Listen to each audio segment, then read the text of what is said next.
When I was 11, my father, my older brother, and I lived on a property just outside of a remote town in the Appalachian foothills of northern Georgia. The house was nestled at the bottom of a steep slope, surrounded by dense second-growth hardwood forest that swallowed the light the moment that the sun touched that ridge. We relied on a wood stove to heat the place through the winter, so my brother and I spent our afternoons hauling logs from the edge of the tree line. It felt like a normal life too, but looking back, there was a consistent sort of low-frequency unease to the property, is how I would describe it. It started with small, fleeting visual things. I remember one afternoon seeing a man standing about 30 meters out in the trees. His silhouette was perfect. Height, build, posture. And I was so certain that it was my dad that I walked 20 yards into the brush calling his name. I turned a cluster of oaks and there was nothing. No sound of snapping twigs, no retreating footsteps, just the silence of the woods. I didn't think it was paranormal back then. I just felt like I'd lost a game of hide and seek almost. Or that maybe there was someone out there in the woods that was being a little bit creepy or whatever. Anyway, then there was the night that I saw the light. Now, let me assure you that it was not a reflection or a car on the distant logging road. It was a literal solid glowing orb, about the size of a grapefruit, hovering near my bedroom window. It didn't flicker. It bounced in a sort of stiff, rhythmic arc against the glass, almost like it was testing the pain. I ran to get my father, but by the time that we returned to the room, the light was now gone. It appeared again the following night, but after that it never returned. The environment finally broke us, though, one evening in late November. My father, a man who didn't rattle, came back inside while the sun was still up, his face completely drained of color. He told us that, as he was bucking a log, something massive had sprinted through the brush directly behind him. He hadn't seen the face, but he felt the displacement of air, and he said that whatever it was impossibly tall, towering well over 6 feet, and that it had cleared the distance with a strange, liquid speed, is how he described it. We sort of laughed it off in the end as a spooked deer, but the look in his eyes wasn't the look of a man who had seen a deer. That much was clear. 2 weeks later, my brother had his encounter. He had been stacking wood in that same clearing and returned to the house, his hands shaking so violently that he couldn't hold his cup. He told us that he had seen something standing perfectly still between 2 pines. He described it as human-shaped but drained of all color, a flat matte white, like bleached bone is what he said. He didn't describe it as walking. He said that when it turned to retreat into the shadows, the movement was way too smooth, like a puppet being jerked back on a wire, is what he said. It didn't shift its weight, it just sort of drifted out of existence. I personally never saw the pale thing clearly, but a few nights later, I did see a flash of white move across the tree line at a speed that felt wrong for any animal that I knew of. The strangest artifact of that time, however, is a memory that I still could not place. For years, I carried the vivid memory of my brother telling me that there was an unmarked, sunken grave somewhere deep in the woods behind our shed. I must have asked him about a dozen times about it, and he'd point toward a specific ridge. But years later, when I brought it up as an adult, he looked at me with genuine confusion. He swore that he never said that he'd never seen a grave, and that he had no idea what I was talking about.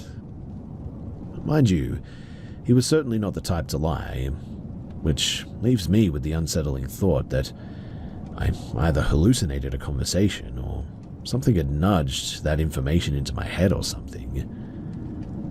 We moved about a year later, and the house felt instantly hollow, as if the tension had been tied to the land rather than us. I don't believe in monsters in the cinematic sense or anything. I actually suspect that maybe we were living on a land that had been used for something else, or that there were people passing through the woods who knew how to remain unseen or something. But the consistency of those encounters, the tallness and the wrongness of the movement, the way that my father and brother described a presence that they couldn't name, And the look on my father's face, it still makes the hair on my arm stand up whenever I think about it. I really don't have a conclusion. I just know that in those woods it really felt like we were never the ones who were actually in charge.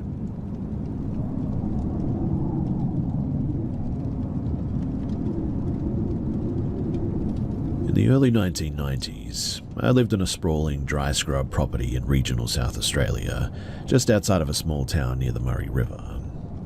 We weren't farmers, just people living on a large dusty block of land with no neighbours for miles. My father, he worked in drilling and was gone for weeks at a time, leaving my mother and me to manage the property. My father had a pragmatic, almost fatalistic view of the unexplained, really. He didn't call things ghosts, just disturbances that hang around. Everything changed when my parents' marriage disintegrated, though. I was 10 years old at the time, and the house became a vacuum of volatile energy. The court battles and the screaming matches, they were constant, and I was being shuttled back and forth between my father's isolated block and my mother's new rental house closer to Adelaide. The manifestations began at my mother's place. It was a modern, single-story home, yet I would sit in my bedroom and listen to the distinct, heavy sound of furniture being dragged across the ceiling. There was no attic, though, no crawl space, just empty joists and insulation up there. When I asked my mother about it, she would snap that it was just the roof settling, but her eyes were always wide with an unvoiced panic. Then, the physical environment started to warp. My bedroom, for instance, would drop in temperature so violently that my breath would mist in the air, only for the room to return to normal heat a minute later. But the first time that it breached the veil of a private experience was in the kitchen. My mother and two of her friends were sitting with me, pressuring me to choose sides for the custody hearing. My chest was tight, and I felt like I was vibrating with anxiety at the time. Suddenly, though, every single cupboard door in the kitchen, and I mean all of them, swung open in perfect, violent unison. Then they slammed shut so hard that the timber around the hinges splintered. Before anyone could scream, a cutlery drawer slid open on its own and ejected a pile of forks and knives across the tiles. We all sat there in paralyzed silence. The atmosphere in the room felt ionized as well, like the air right before a massive lightning strike. We get those sorts of storms here in Australia a lot, so you definitely know what they feel like. Anyway, after that, the house became a bit of a staging ground, really. I would return to my room to find my heavy wooden chair, move to the center of the floor, or maybe my book stacked into precise, unnatural pillars. At night, I also heard rhythmic heavy banging inside the drywall, as if something were trapped between the studs, trying to beat its way out. The most harrowing moment? Well, that occurred when I was sitting on the bathroom floor, sobbing after a particularly cruel phone call with my father's lawyer.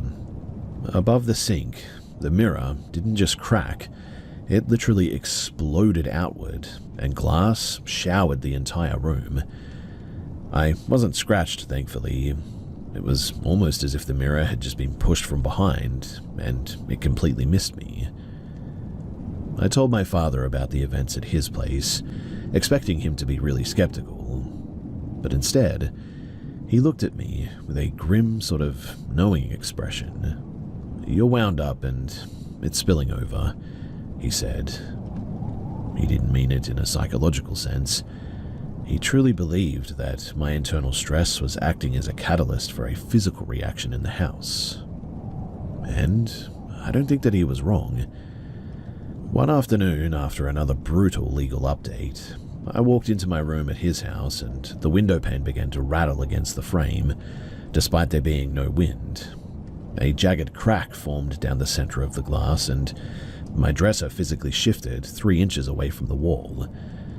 My father was standing in the doorway and saw the entire thing. He didn't say a word. He just grabbed my hand and led me into the lounge room, his face set in a mask of grim resolve. Once the court proceedings finally settled, though, and I moved in with my father full-time, the pressure valve, it just seemed to close. And over the course of a few months, the noises faded, the temperature normalized, and the object stopped moving. By the time that I was 13, the house was just a house again. I am in my 40s now, and I've navigated high-stress careers and personal crisis, and I've never even seen so much as a light bulb flicker out of turn. I struggle with the supernatural label. I prefer to think of it as a localized phenomenon where, for 2 years, the emotional intensity of my life became so focused that it actually manifested into the physical world. But even now, all these years later, I cannot shake the memory of those kitchen cupboards flying open, or the sound of the mirror shattering into 1,000 pieces. I don't know if it was a ghost, a psychic projection, or a tear in the fabric of the house or something, but I know that when I stopped being afraid and the conflict ended, the world stopped tearing itself apart around me.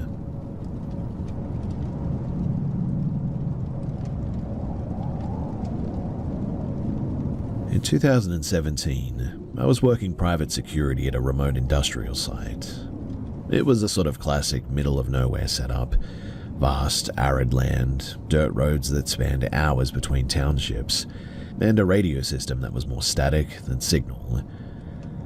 About 20 minutes out from our post sat an abandoned government training facility. It had been shuttered for years, but in the security community, it was a local legend. Everyone had a story about it. Lights in the windows, the sound of equipment moving, the standard rumors that you tell to pass the time on a 12-hour shift. Most of us just treated it as a joke.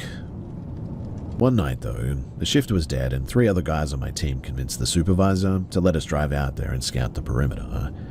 We were armed with standard gear, heavy-duty torches, a handheld thermal imaging camera, expecting nothing more than a bit of local tourism.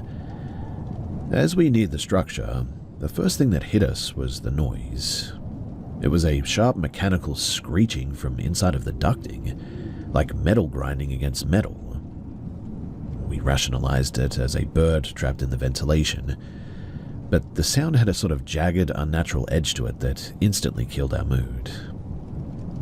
The front entrance was wide open too, and inside of the building was an absolute labyrinth of dust and debris.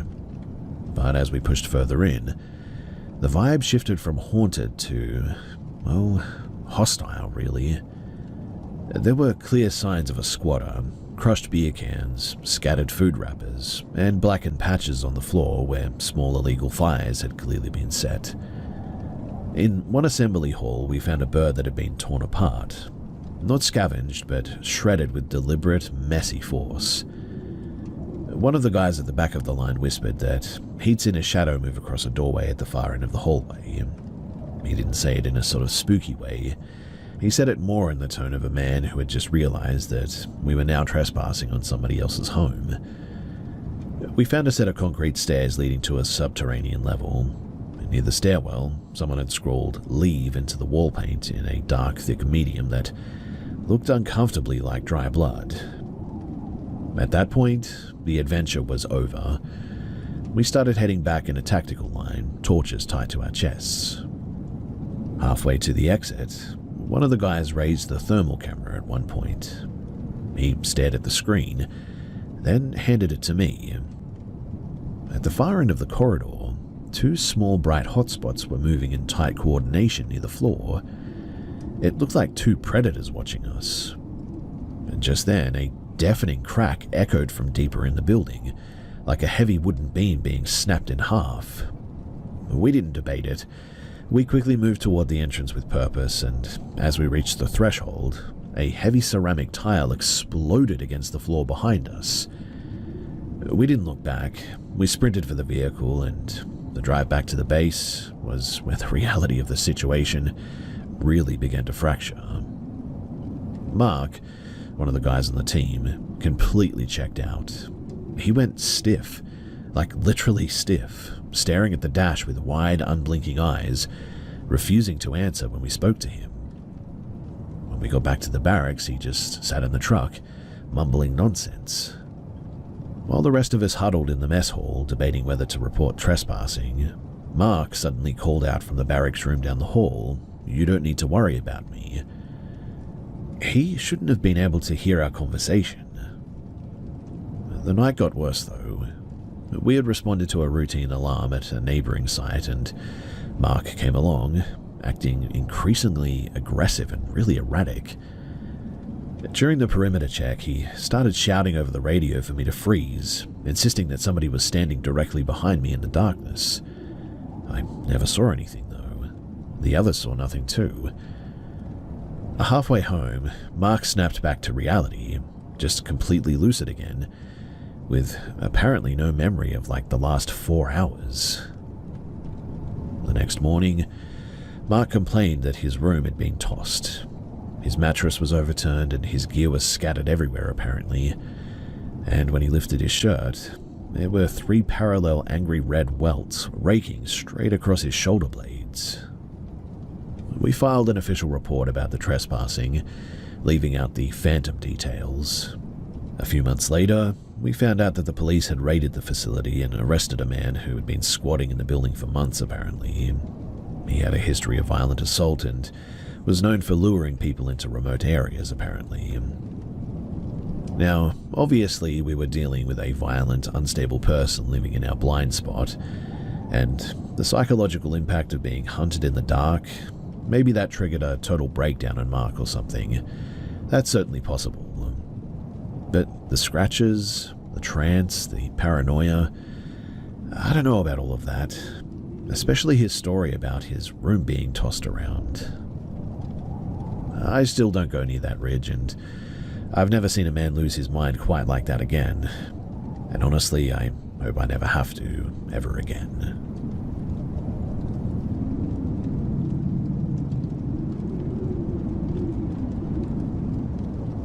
I've been trying to figure out how to put this into words for a while now. I'm not after advice. In fact, the stuff that I'm about to talk about ended years ago, but it still hangs around in the back of my mind, and so I thought that I should try and get it off my chest. This was back in 2012.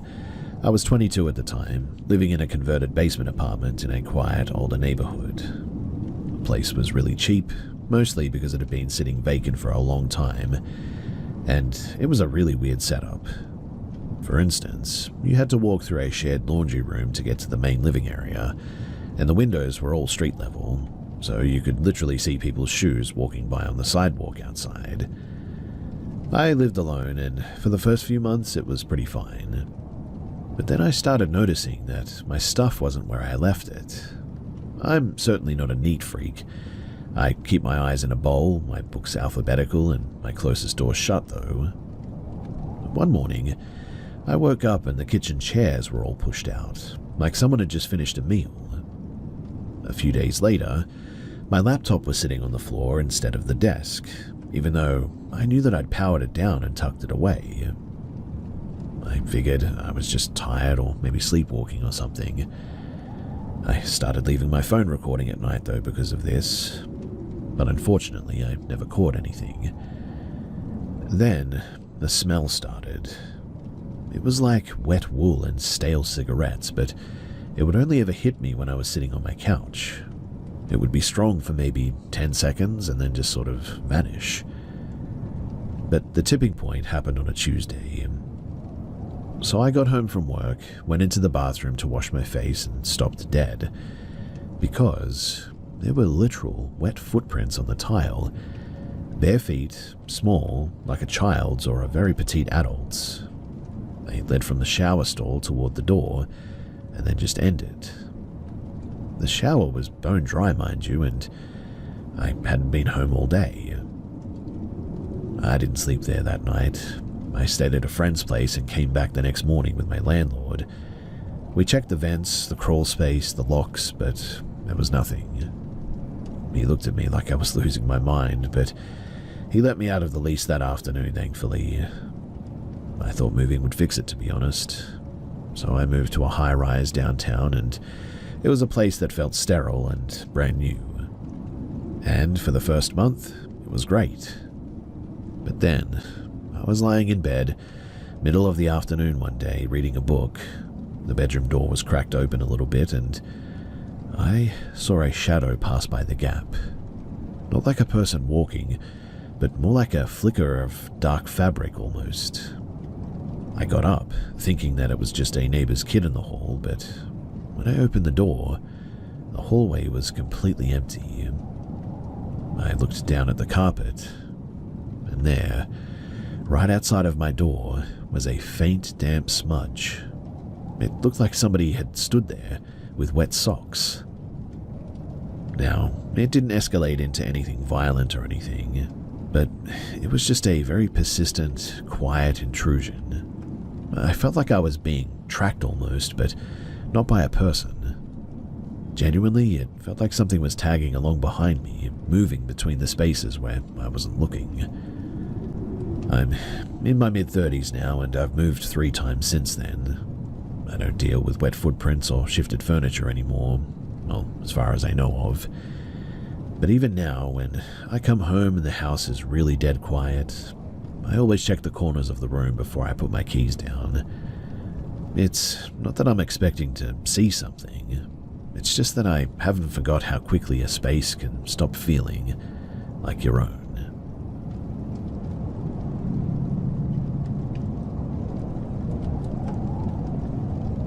I'm hesitant to share this because I know that it sounds like one of those campfire stories, but it happened, and the memory of the weight on that roof is still stuck in my head. So, I was spending the summer with my uncle on his ranch in the high country of eastern Wyoming. It was dry, flat, and miles from the nearest paved road. The silence out there at night was pretty heavy too. No hum of traffic, no distant planes, just the sound of the wind through the dead grass. My uncle had an old rusted-out International Harvester Scout parked near the edge of the corral. It didn't run, but it was our main hangout spot. And one night, around 2 a.m, my cousin and I were sitting in the cab, messing around with a battery-powered radio, when a thud landed on the metal roof. Now, this was not a light tap. It was a heavy, dull impact, like someone had dropped a sack of cement from a balcony. The suspension of the old truck groaned underneath this weight, and the whole chassis swayed on its tires. I looked at my cousin. He was staring straight ahead, his face completely pale white. Then we heard the sound of scratching or claws or something. They didn't sound like the click of dog nails or anything, but they scraped against the rusted metal with a slow grinding friction. Whatever it was huge. We could hear the rust buckling under its weight as it stepped across the metal, in fact. It moved from the back of the cab toward the windshield, pacing with an agonizing slowness. We didn't move. I don't think we even breathed. We were looking up through the glass at the roof hoping to see a silhouette, but the moonlight wasn't enough to cut through the dark metal. It reached the hood and then stopped. Then, with a sudden release of pressure, it just vaulted off, the front end of the truck literally lurching upward as the weight disappeared. We sat there for a heartbeat, then risked a look out the side window. And we didn't just see one. There were 4, maybe 5 of them, standing just outside of the perimeter of the moonlight. Now, I know how crazy this is going to sound, but I'm just going to say it. They were shaped like wolves, but they were wrong. They stood too high at the shoulder, and their limbs seemed far too long for their bodies. They were standing in a semicircle, facing the truck, just sort of watching it. They weren't moving like animals, though. They weren't pacing or sniffing the ground or anything. They were completely still. Their eyes didn't shine or reflect the light like a dog's would, too. They were matte, dead-looking voids. One of them took a step forward, its movement weirdly stiff. They didn't growl, they didn't make a sound, in fact. They just stood there for a minute, then turned as one and slipped into the darkness of the ravine behind the corral, vanishing without a single snap or even a twig breaking. Upon seeing them leave, we instantly bolted. We sprinted the 50 yards to the ranch house, and locked ourselves in the mudroom, shaking so hard that we struggled to lock the door back up. We didn't say a word. We just sat on the floor until the sun came up. The next morning, we walked back out to the truck. The roof, it was completely dented inward, deeply. There were localized divots where the weight had been as well, and there were these long, jagged gouges in the paintwork that went down to the bare metal. My uncle, he came out, looked at the roof, and just sort of frowned. He thought that we'd been climbing on it and messing around on it. We never told him the truth. He was a practical man, and we knew that he would just tell us that we were losing our minds and wouldn't believe us anyway. We stayed on the ranch for another 2 weeks after that, but I never went back out to that place, especially at night. And look, I've seen wolves in the wild since then, and before then even. They're beautiful, skittish animals that want nothing to do with people, really.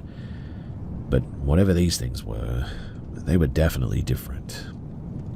They were more deliberate in their actions and far bigger. They also almost seemed curious as well, as weird as that sounds. And the more that I've researched and thought about it over the years, well, I'm not entirely convinced that they were even animals at all.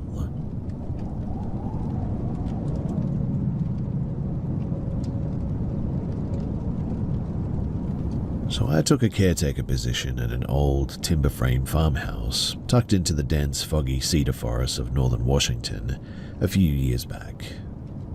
It was one of those places that felt like it was sinking into the earth, with floorboards that groaned under the weight of the humidity and a draft that seemed to flow upward from the basement rather than through the windows. I was meant to stay for the autumn while the owner was traveling. The routine, it was set in by the second week.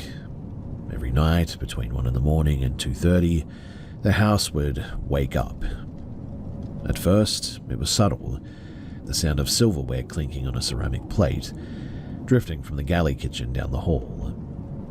I'd lie in bed, rigid, waiting for the sound of the door opening or the floorboards creaking under a physical weight, but nothing ever followed. It was just the sound of a meal being prepared. I checked the house daily for weeks as well. I installed tension rods on the windows and deadbolted the heavy oak front door. I spent hours sweeping the basement, checking for holes in the insulation gaps where a stray animal could get in. But there was nothing. The house was sealed tight as far as I could tell. And yet, the kitchen sounds persisted like a recording being played on a loop.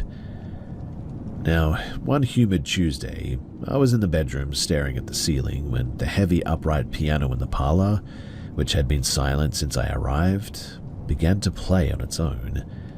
It wasn't music, though. It was a single note, struck with enough force to make the instrument's frame vibrate.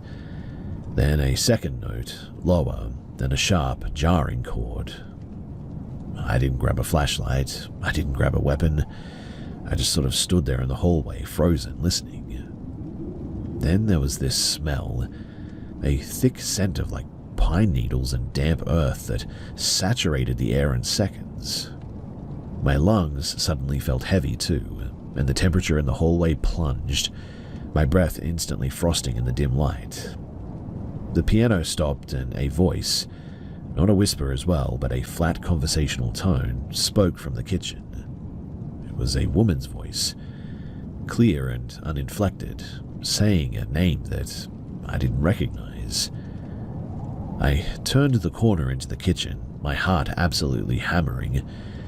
The room, though, was empty, but the kitchen table, which I had cleared before heading to bed, was covered in a thin layer of fine damp soil. The dirt seemed fresh and dark and was still holding moisture when I touched it. I spent the next 3 hours sitting in the middle of the kitchen floor holding a kitchen knife, staring at that dirt.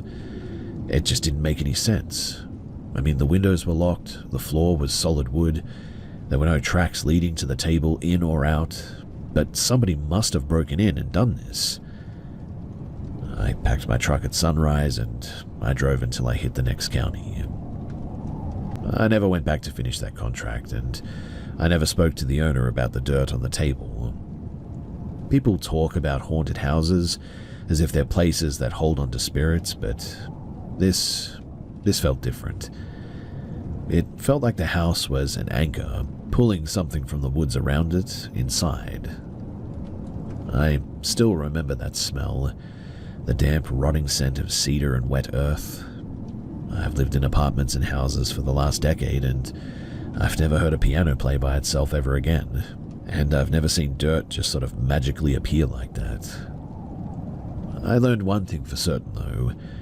When a house starts making its own rules, the best thing to do, in my opinion, is to just leave the key on the counter and drive.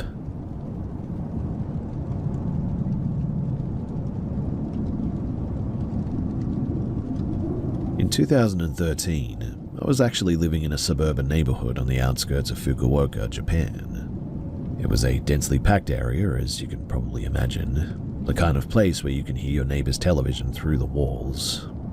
My house sat at the end of a cul-de-sac, bordering a narrow paved concrete canal that fed into the local river. During the day, the canal was filled with stray cats and the sound of distant commuters, but at night, the whole area turned into a hollow acoustic chamber. I was 19 at the time, working late shifts at a factory, so I was usually awake until about 4 in the morning. Now, around 2 in the morning, I heard a sound coming from the canal path below my second-story window. It was a sort of wet slapping sound, almost like somebody was down there with a heavy piece of fabric, dragging it through the shallow, stagnant water. Beneath the dragging sound, though, was a low sort of guttural humming.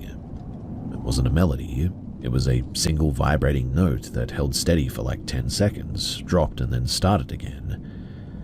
I leaned against the windowsill, looking down into the darkness of the canal. The streetlights along the path were spaced pretty far apart, leaving deep pools of shadow, and I really couldn't see anything. I assumed it must have just been a homeless person or someone cleaning up the trash or something like that. But the next night, at the same hour, the dragging sound returned. This time it didn't just stay in the canal, though. I heard it climb the concrete embankment, the wet slapping hitting the asphalt of the cul-de-sac, and it stopped directly beneath my window. I didn't turn on the light.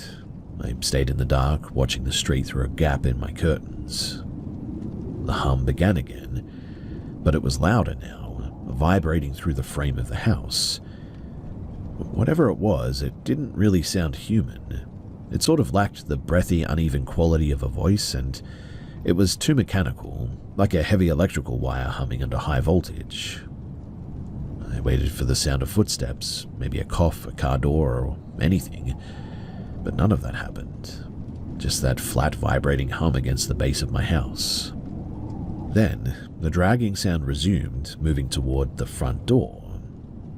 I heard that distinct thud of something heavy, like a waterlogged backpack hitting the wood of my front entrance. And then silence. Obviously, I didn't open the door. I sat in the corner of my room with my phone until the sun started to bleach the sky. When I checked the front door the next morning, there was a smear of dark, slimy mud across the threshold. It smelled like stagnant river silt and something metallic as well, like an old coin almost, and it was really pungent. It happened 3 more times over the next month as well. Each time I tried to stay awake and ready with my phone to record, but every time that the hum began, my limbs would turn to lead. I'd be overcome by a sudden, intense lethargy that almost made it impossible to stand, let alone reach for a camera.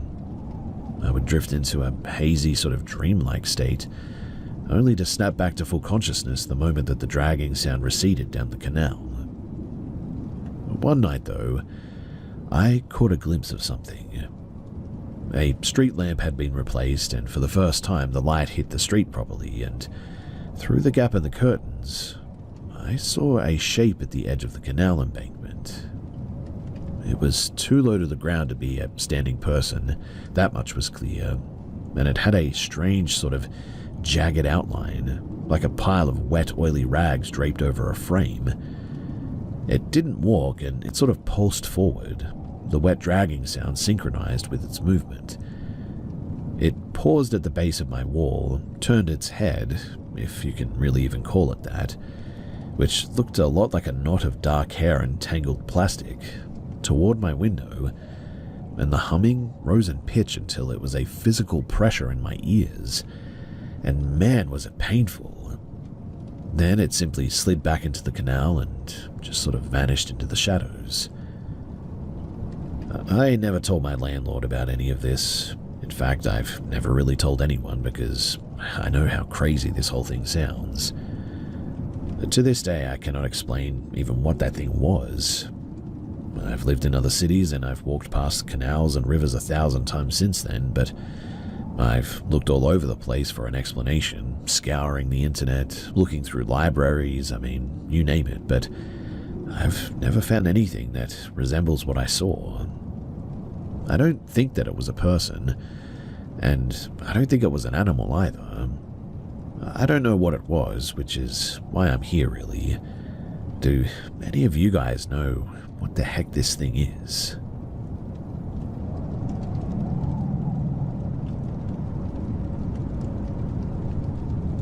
A while ago, I spent a month house sitting in an isolated farmhouse in rural Vermont, right near the Canadian border.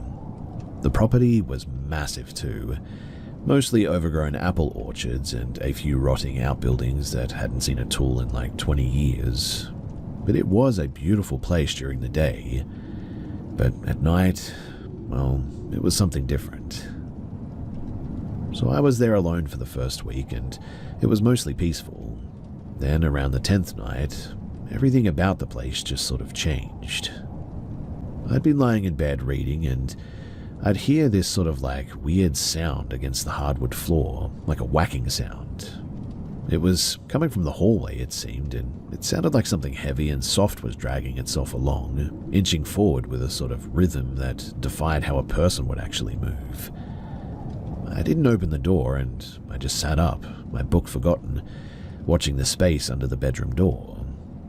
The weird slapping sound stopped right outside. Then I heard a sound that didn't belong in a house. The distinct sound of fabric ripping or tearing. It went on for a minute, slow and methodical, until the door handle, which was a heavy old-fashioned lever, began to depress slowly, as if someone were hanging their entire body weight off of it. I sat there paralyzed. My breath felt like lead in my lungs, and after a moment, the handle clicked back into place and this wet sound resumed, moving back toward the kitchen. Obviously, I didn't sleep that night. I made sure that the door was locked, and I sat in the bed, waiting there until the sun came up. I checked the hallway at 6 in the morning, but there was nothing there. I convinced myself that I must have just been hearing things, like the house settling, or heck, maybe a raccoon had gotten into the wall cavities or something. My partner joined me the following weekend, though, because I'll admit that I was pretty scared to stay there. I didn't tell her about the hallway. I didn't want to ruin the trip or look like I was losing it or anything. But we spent the day fixing a fence line, and we settled in early. Around 3 in the morning, though, she woke me up. Her hand was clamped over my forearm, her grip painful. She didn't say a word, just pointed at the foot of the bed. I looked down, and at the edge of the mattress, the bed sheets were being pulled down, slowly. There was no one holding them, though, but they were just sliding down on their own, bunching up as if someone were sitting on the edge of the frame and pulling them. The weight on the mattress was unmistakable, too. The springs were depressed and the frame tilted slightly under some sort of load at the end. My partner let out a small high-pitched noise and scrambled backward, her back hitting the headboard. The second that she moved as well, the sheets snapped back into place and the weight on the bed suddenly vanished. We didn't stay to investigate. We literally threw our things together, got into the car, left the keys on the kitchen counter, and drove until we were back in Burlington. We didn't talk the entire drive, too. When we finally sat down to process it a few days later, she described the weight as feeling like a massive, dense, cold vibration, and not like a person. I couldn't explain the whacking sound from the week before, and I finally told her, and she couldn't explain why the bed had moved. I've looked into local history, thinking that maybe there was a fire or maybe an old accident at the property or something that could explain this, but I never did find anything. Obviously, I don't really know what that was, but it was weird, let me tell you. I've lived in other older buildings and newer ones since then, and I've never felt that specific weight again. Sometimes, too, when I'm lying in bed and the house gets really quiet, I find myself watching the foot of the mattress, just waiting to see if the sheets will start to slide again like they did that night.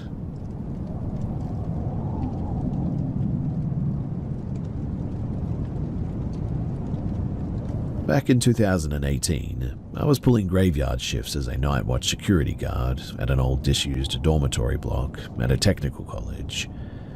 The building was slated for demolition, so it was completely empty, just rows of identical hollowed-out rooms that smelled like wet dust and stale carpet. My job was pretty simple, really. Walk the halls every couple of hours, check the locks on the exterior doors, and sit in the lobby until the sun came up.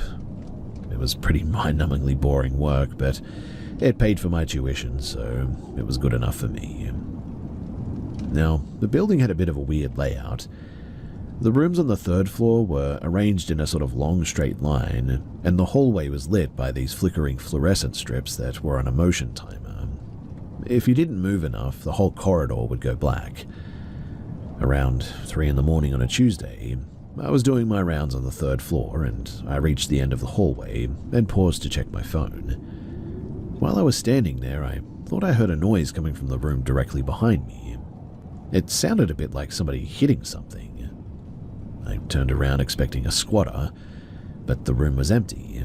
The door was hanging off its hinges, and the room inside was stripped bare, just bare concrete walls and exposed wiring. Then the fluorescent lights in the hallway all clicked off at once.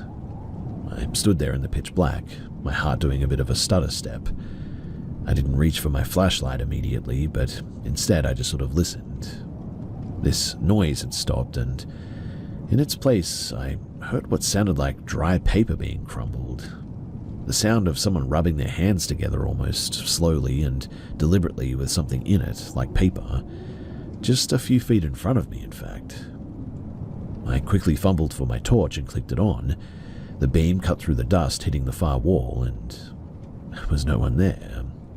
But the dust on the floor was disturbed. There were long, dragging grooves in the grit, leading away from the room and disappearing into the wall itself, as if something had just walked straight through the plaster. I'm pretty sure as well that that wasn't there before. After that, I didn't finish the round. I walked as calmly as I could back to the lobby and sat there with the lights on until the relief guard showed up at 6 in the morning. I didn't say a word because I knew how it sounded. But it didn't stop there. You see, 2 nights later, I was back. I was sitting at the front desk when I saw someone standing at the top of the stairwell on the security monitor. It was a man, hunched over, looking down into the lobby. I zoomed in, but the resolution was terrible. It was just a sort of grey, grainy smudge, really.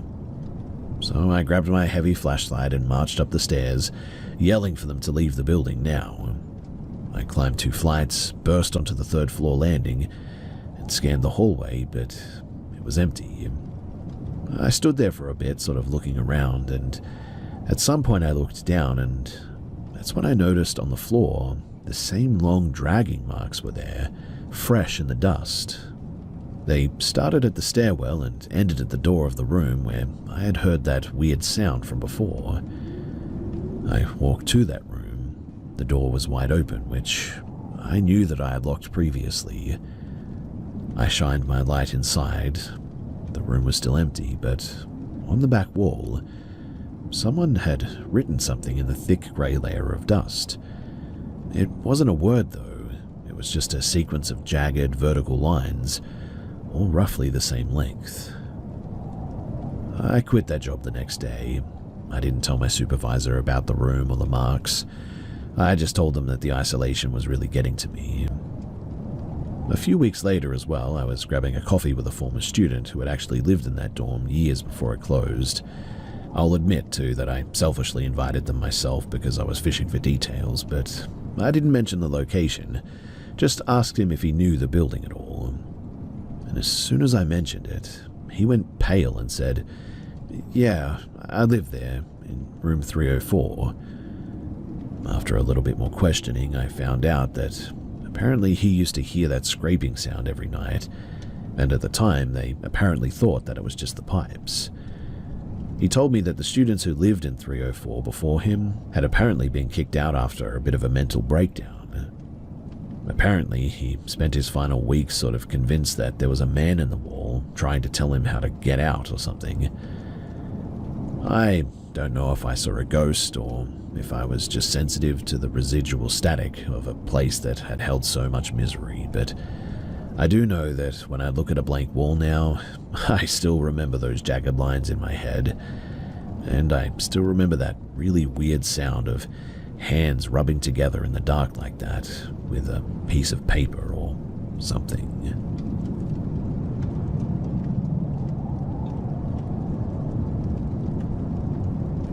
So I moved into this Victorian-era terrace in a quiet pocket of an inner city that I used to live in a couple of years back. It was the kind of place that had been renovated a dozen times by different owners. Thin walls, mismatched door handles, and a hallway that felt about 2 feet longer than it really should have been. The rent was pretty cheap for the area though, and I was just happy to have a place that wasn't a cramped share house anymore. For the first month too, the only issue was the humidity there. The house felt perpetually damp, like the walls were literally sweating. I just assumed that it was poor drainage given how close that we were to the river, but the dampness was sort of localized really.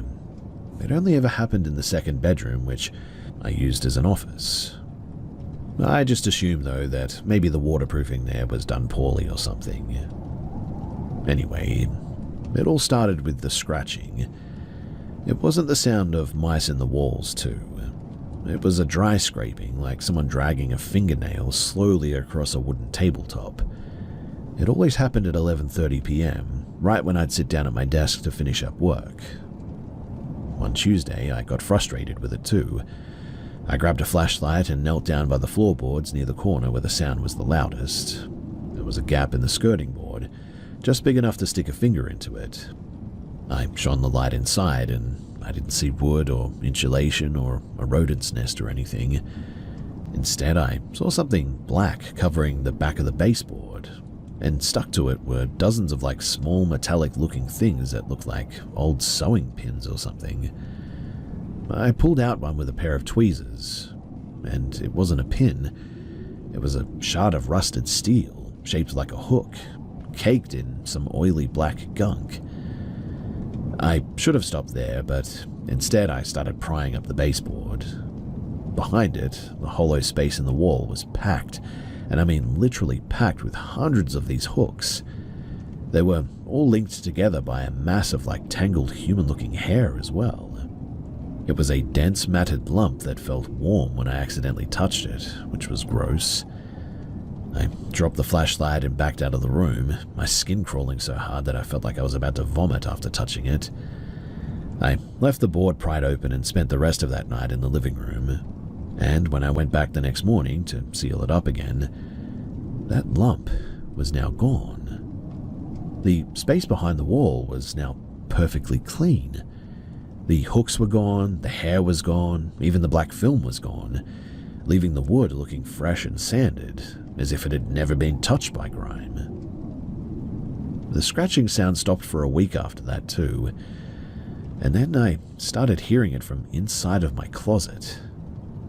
I would be lying in bed reading, and I'd hear this click of my wooden hangers being pushed aside one by one, then the scratching, that same low deliberate dragging sound, would start against the back panel of the wardrobe. And upon hearing that, I stopped using that bedroom entirely. I moved my mattress into the living room, and I actually locked that bedroom door. But the scratching, it followed me. It moved from the bedroom to the living room walls. Every night at 11:30, the same thing. The walls would ripple, just for a second, like the plaster was soft and yielding to something on the back end. I broke the lease 3 months early, and I didn't even pack everything. I left half my books and some old clothes behind. I just couldn't bring myself to reach into the back of that closet to retrieve them. I'm living in a modern apartment block now, glass and steel with no hidden spaces and no hollow walls as far as I know. It's quiet, thankfully, and I haven't had any experience like that ever since then.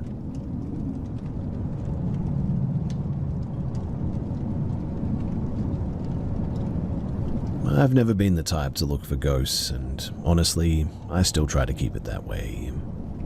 But I grew up in a place that really didn't give you much choice. This was back in 2016.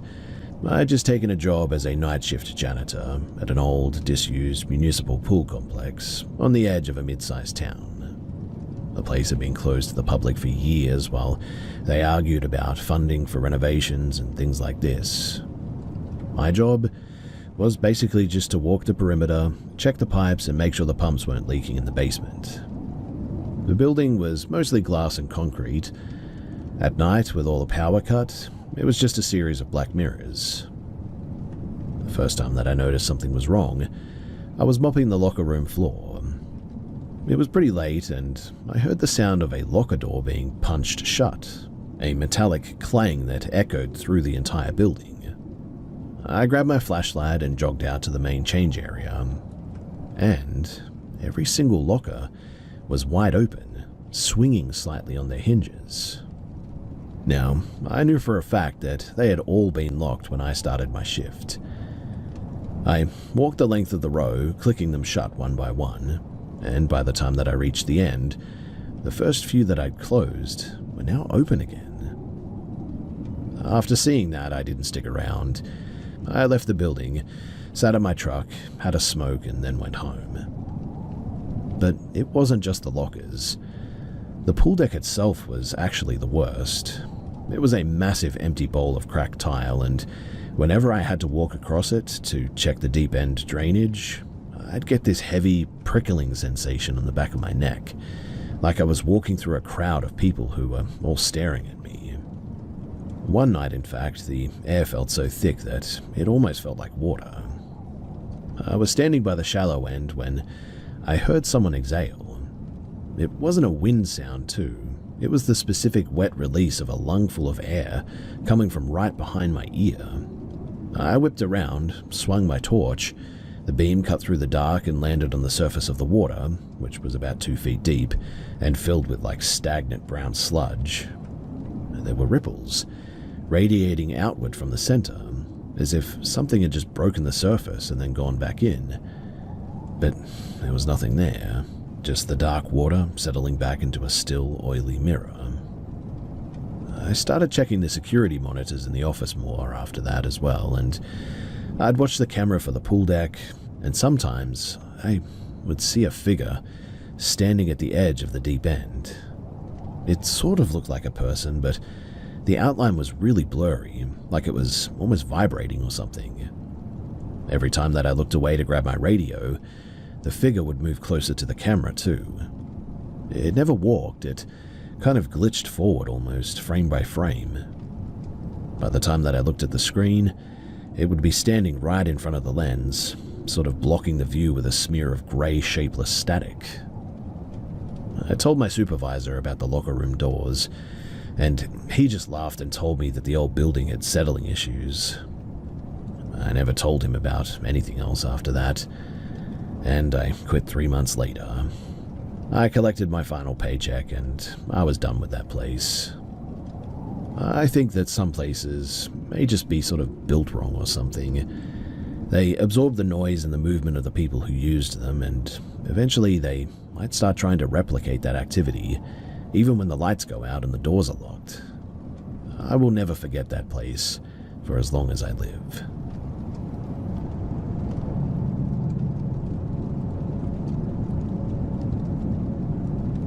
I spent the winter of 2022 in a remote town in northern Maine. It was a small frame house on a dirt road that didn't get plowed very often, and the silence was almost deafening there. The house was actually built into the side of a small hill. The back wall was essentially the foundation, cold stone, and damp earth. I was there because I needed the cheap rent and the isolation as well to finish a project that I was working on. But after the first month, I stopped getting any work done. It all started with the cellar door. It had a heavy iron latch that I always kept locked with a padlock, just because the stairs down there were rotting and pretty dangerous. Every morning, I'd come out to make a coffee and find the padlock sitting on the kitchen floor, unlocked. The door would be standing wide open, letting a draft of frigid, stagnant air into the kitchen. I thought that I just forgot to lock it at first, but the lock was an absolute pain to open. You had to sort of like jiggle the key just right just to get it open, and it wasn't something that you did in your sleep. Then I started finding things in the kitchen that really shouldn't have been there. I'd wake up to find like horsehair strewn across the stovetop. Another time it was a pile of small, smooth river stones arranged in a perfect line on the windowsill. Mind you, the nearest river was like 3 miles away at least, and the ground outside was buried under 4 feet of snow. One night in February, I was reading in the living room. It must have been about 9 o'clock or 10 or something, and the wind was howling against the eaves. I then heard something from the kitchen. I didn't turn around, I just sort of froze in my chair, staring at the television reflection in the dark window. And behind me, in the doorway to the kitchen, I swear to you that I saw a silhouette standing there. It was tall, way too tall for the doorframe, and had no distinct edges. It looked like smoke almost. It didn't move, it just sort of pulsed around, and every time that it pulsed, the air sort of got colder in the room. I slowly reached for the light switch on the lamp next to me. The second that my fingers touched the plastic, the silhouette surged forward. It didn't walk, it like flowed across the room, covering the distance in the blink of an eye. The temperature dropped so quickly and it felt like I was in a freezer all of a sudden. I didn't turn the light on. I scrambled backward, tripped over the rug, and bolted out the front door into the snow. I didn't grab my coat, but it actually felt warmer outside. I then ran to my truck, and I didn't stop driving until I hit a 24-hour gas station in Holton. I never went back to that house after that. I had a friend go and get my stuff a few days later, in fact, and he told me that when he went into the kitchen, the cellar door was wide open, and apparently the entire floor was covered in snow. I'm living in a crowded apartment in Boston now, and I've learned the value of the noise of neighbors, I think. I've read the history of the area thinking that maybe this thing was something tied to the land or some folklore, but I've never really found anything. And so, what do you guys think that was?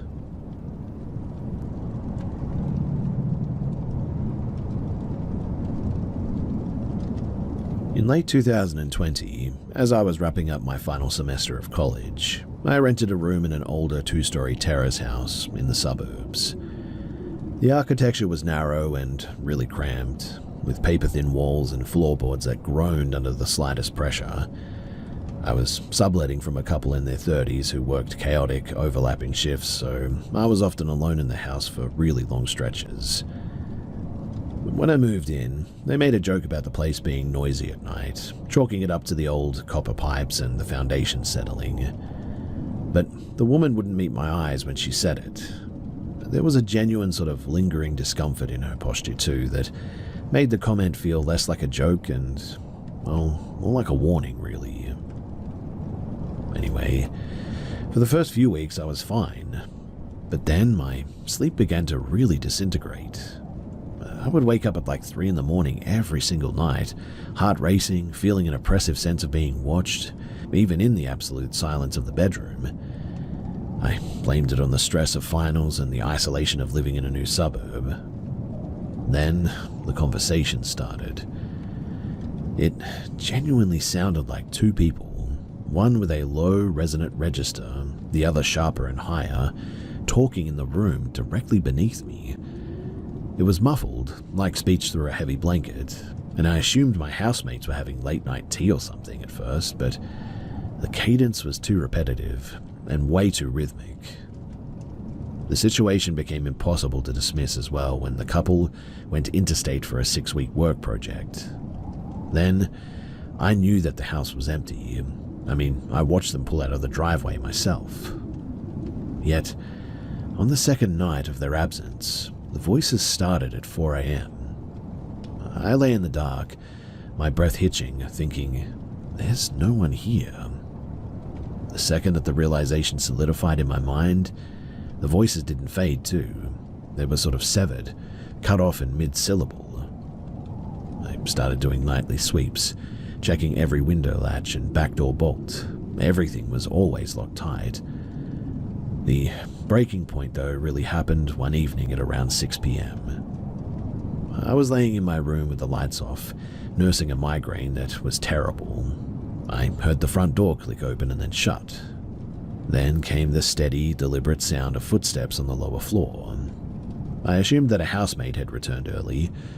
I went to open my bedroom door, but I'd locked it from the inside, so I stayed put, just listening. The footsteps? They moved to the staircase. They weren't hurried or stealthy or anything. They were pretty normal, heavy strides. They climbed the stairs and stopped right in the landing, just inches from my door. Then, the pacing began. Back and forth, back and forth. Every few paces as well, there was a distinctive dragging scuff, like the heel of a heavy boot catching the wood. I was now really weirded out and sort of terrified to open the door. Yet the rational part of my brain kept insisting that it must be somebody that I know. I phoned a friend and stayed on the line, my voice barely a whisper. As I was talking, the pacing continued, and my friend even heard it clearly through the phone and told me to get out of the house as quickly as I could. So I called the police, who instructed me to meet them at the front door, which was stupid really, but that walk down the hallway was the longest of my life. I unlocked my door and quickly stepped out into the landing. That's when I noticed that it was empty, which was weird. Genuinely, I was expecting somebody to be there, but the house was dead silent. The air felt stagnant and cold in a way that was really weird. As I started down the stairs, though, still on the phone with my friend, I suddenly lost my footing. It wasn't a trip, though. It felt like a powerful, invisible shove to the back of my knee. I tumbled down several steps, hitting the wall hard on my side. My friend heard the crash and panicked. I told them that I had just tripped, though, but I knew better.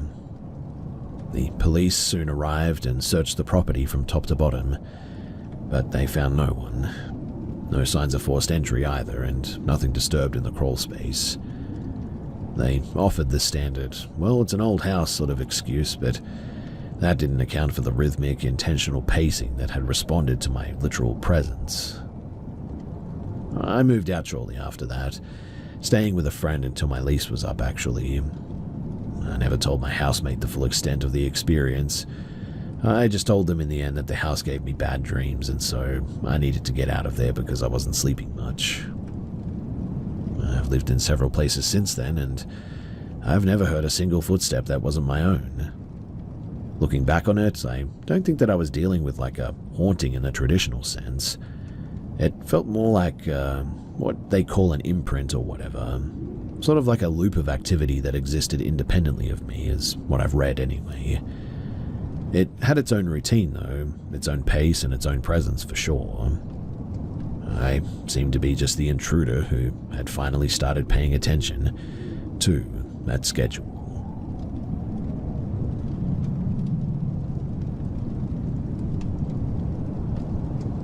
I've only told a couple of people this because I still cannot really explain the overlap between what I experienced and what my partner at the time also heard. This was back in 2019 at my then boyfriend's family home. It was a single-story suburban house.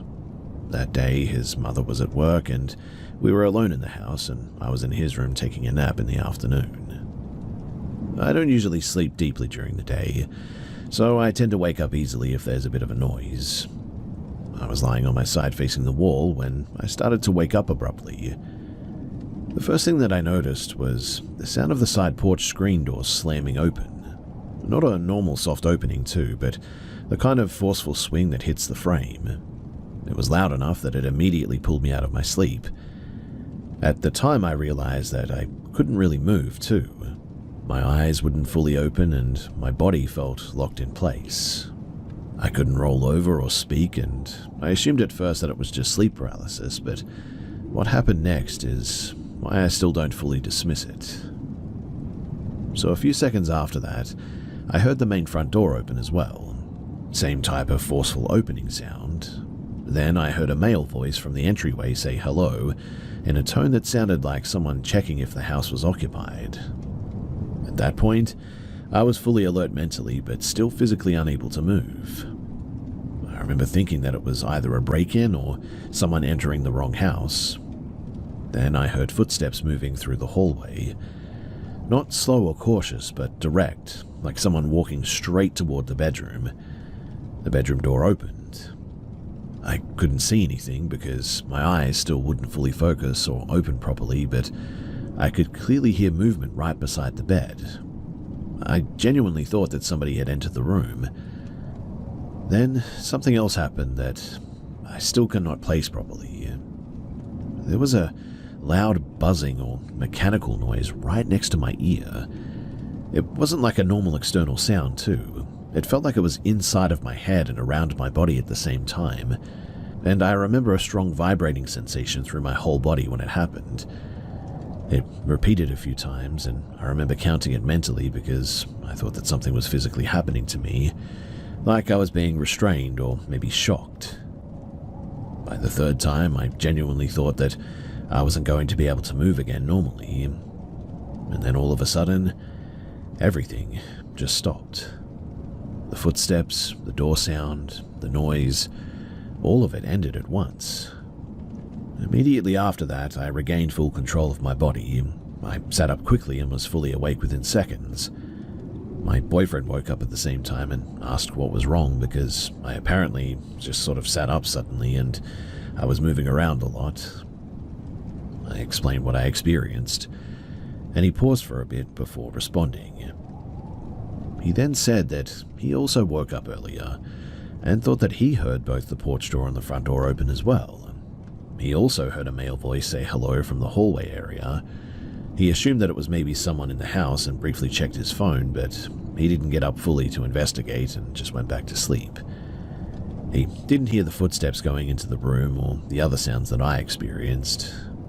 But the important overlap is that we both independently registered the same entry event, doors opening and a male voice saying hello. After that, nothing else happened that night, thankfully, and the rest of the stay at the house was normal. It's never happened again before or since then, and I don't have any history of sleep-related hallucinations or anything like that. I'm not claiming anything specific about what it actually was. I just know that from my perspective, it felt like a continuous sequence from waking to hearing someone enter to being physically unable to move while additional sensations happened, and then stopping abruptly once it ended. I still don't have a clear explanation for why both of us heard the initial part of it the same way and not the latter part.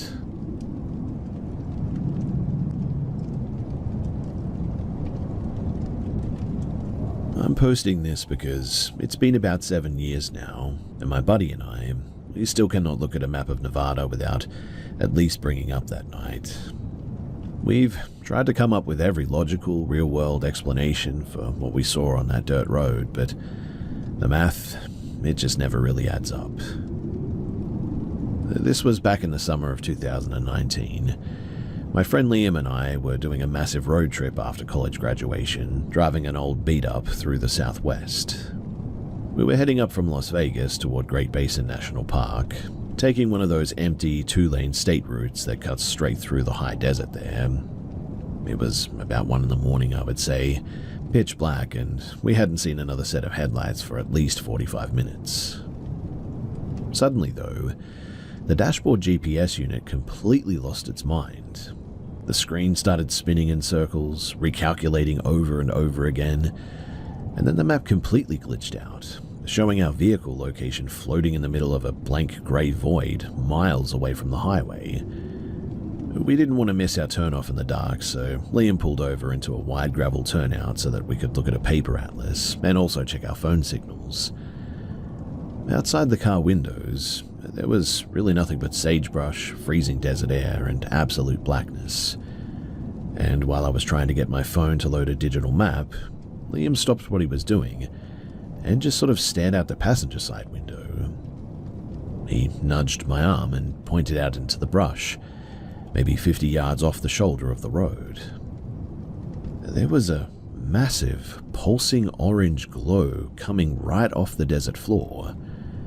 At first glance, I assumed it was a standard bonfire or maybe some ranchers camping out or something, but as my eyes adjusted to the dark, the scale of the thing became totally wrong.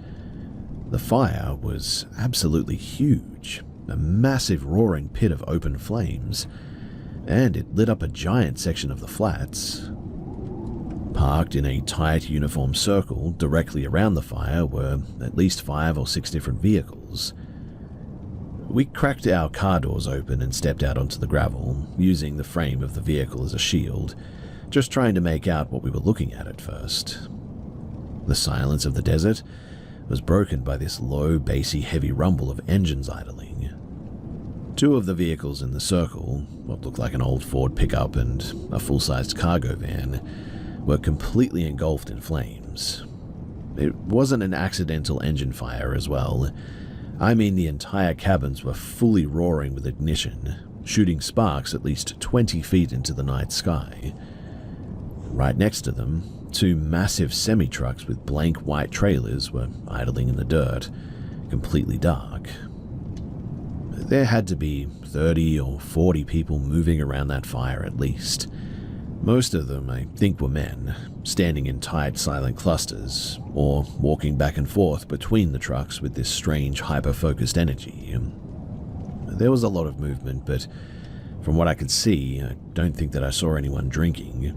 Nobody was talking normally as well, and there was no music.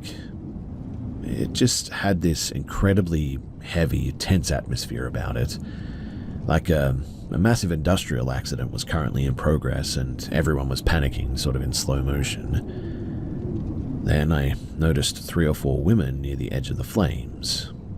They were covered in thick, dark dirt or mud from head to toe, and they were moving in this erratic, disjointed way, stumbling around, dropping to their knees and dragging themselves through the sand.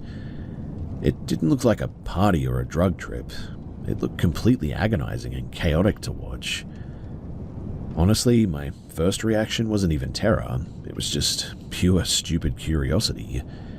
It almost looked like some kind of a remote trucking convoy disaster, and I actually muttered to Liam that we should walk down the ditch a bit to see if anyone needed some help.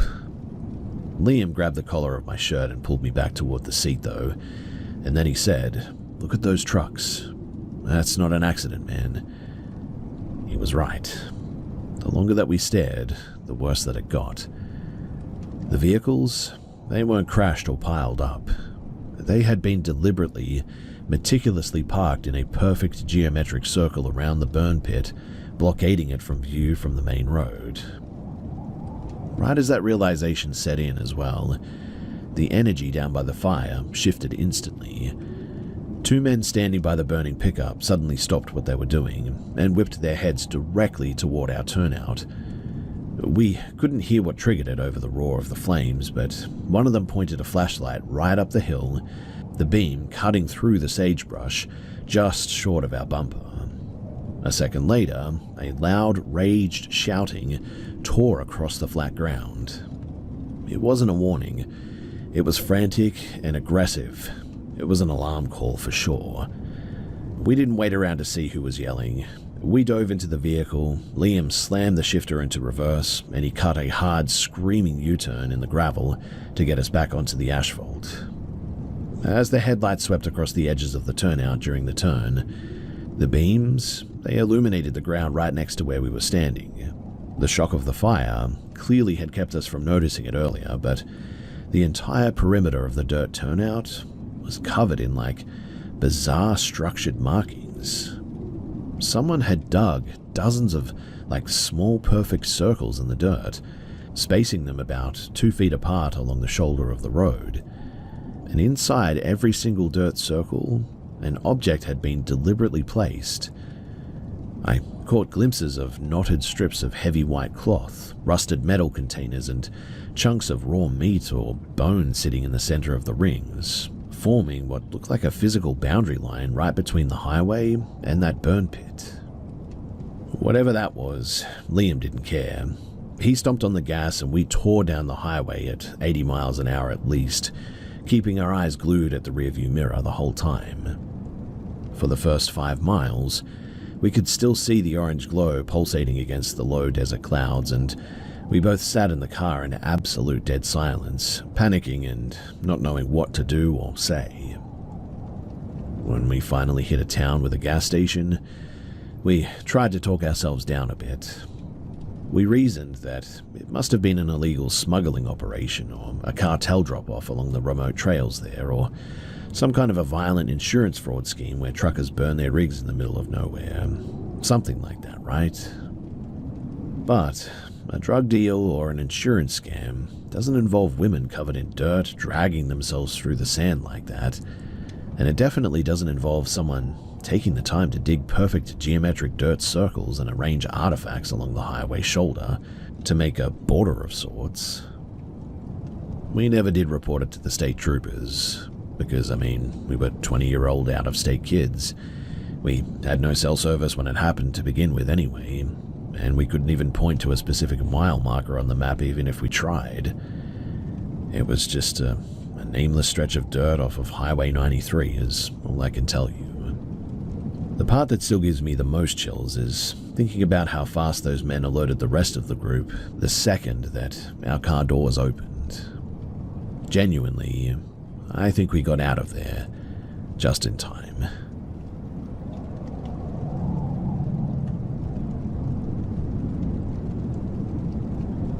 This happened mid-2023, and I still double-check my windows every night now, which I never used to do.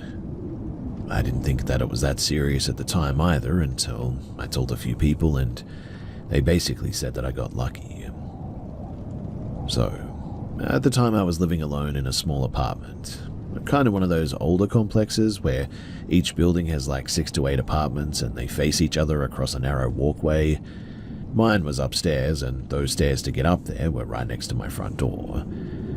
Directly across from me was another apartment with the exact same layout, so if anyone stood on either side of the stairs, they could literally see into the other person's place if the blinds weren't fully shut. Now, I'd been there for about 8 months by this point. I also had a cat, and because it got hot there, I would leave one of those windows cracked open, just a little bit at night so that air could move through. Not wide open or anything, but just enough for a bit of airflow. The blinds were also always down, but there was enough of a gap there that you could technically see in if you really tried, I suppose. But anyway, one Friday night, my boyfriend at the time, his name was Jake, came over, and we were just sort of hanging out, watching stuff on his laptop, nothing crazy. But at around 10ish, my cat starts really acting off. Not playful and not zoomies, but just really tense. Tail puffed up, pacing between the bedroom and the living room, and stopping and staring at the window like something was there. I didn't think much of it at first. Cats do weird stuff, right? But it didn't stop, and like 20 or 30 minutes straight, it just kept happening. I got up to grab a drink, and when I opened the fridge, which is directly across from the window, I get that random intrusive thought like, imagine someone standing there like looking at you. How creepy would that be? I don't even know why I thought that, but I looked, and to my absolute horror, there actually was someone there. Not like a shadow, or maybe it was something, but it was a guy's face, close, way too close, and he was positioned on the stairs outside of that perfect angle to look through the small gap in my blinds. We made eye contact for maybe a second. I slammed the fridge shut and went straight to the bedroom and told Jake. I didn't even explain it properly too, just said, there's someone outside looking in, when he went straight out to the living room and pulled the blinds up. The guy was already moving down the stairs, Jake opened the front door and stepped out, but by the time that he got to the railing, the guy was gone. No running sounds, nothing. He was just gone by then. We both sort of stood there for a bit trying to figure out if we'd overreacted. But there was no way. I mean, we both saw him. We shut every window, locked everything, and stayed up for a while after that. After that too, things went quiet. No more noises and nothing else that night. I didn't call the police in the end.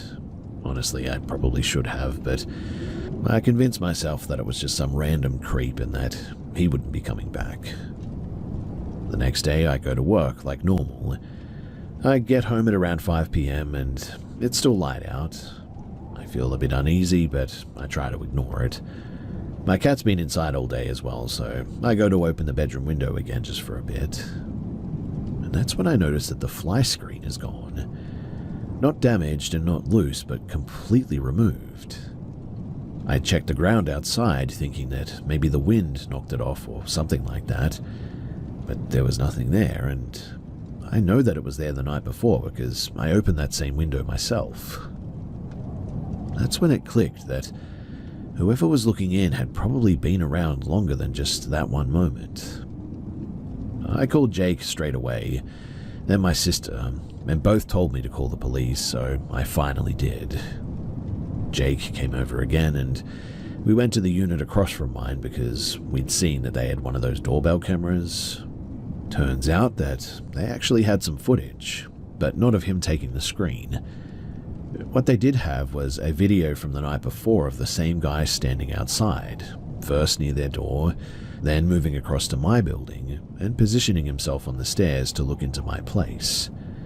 The timestamps lined up exactly with when my cat started acting weird too.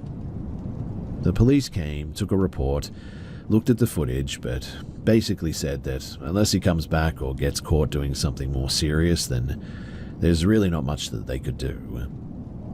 They told me to install cameras and to make sure everything stays locked.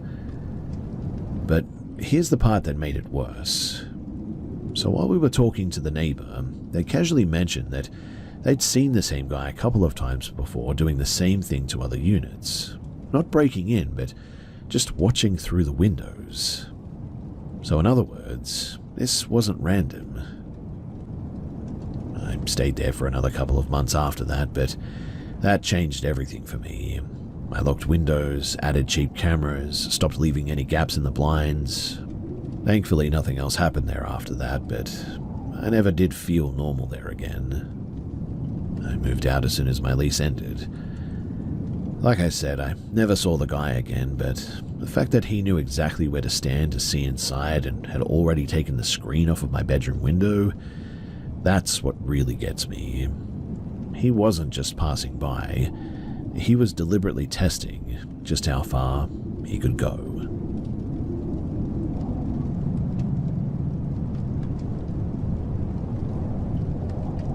This happened back in 2011.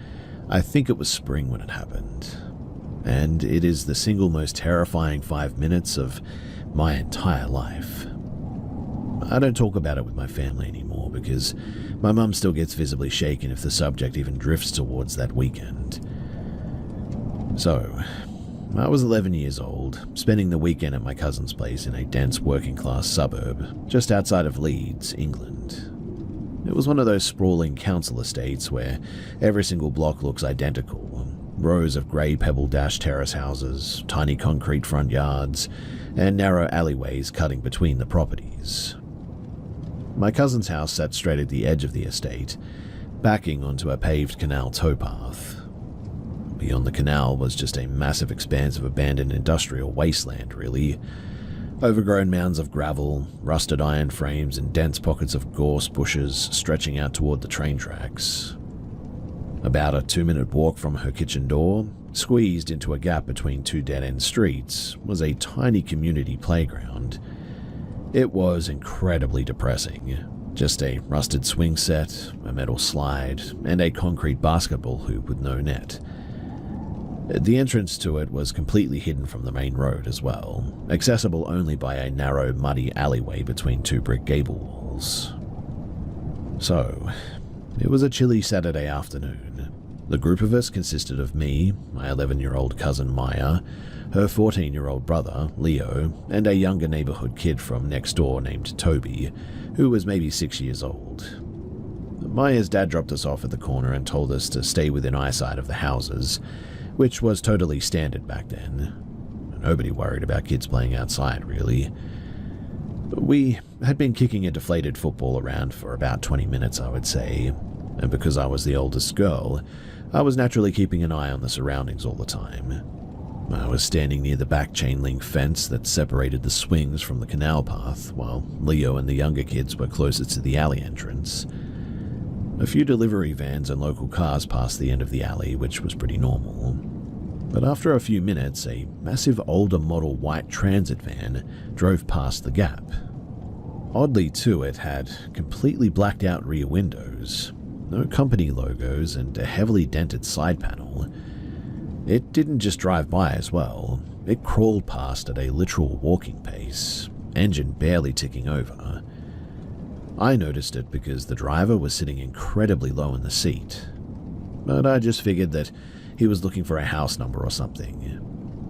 2 minutes later, though, the exact same van coasted past the alley gap from the opposite direction. This time it slowed down in a near total crawl, right in front of the opening. The passenger side windows were rolled down an inch, and I could see the distinct shape of a head turning to look down the alleyway toward the playground. My stomach did a weird sort of cold flip all of a sudden. I stopped chasing the ball and just stared at the street. Another minute went by.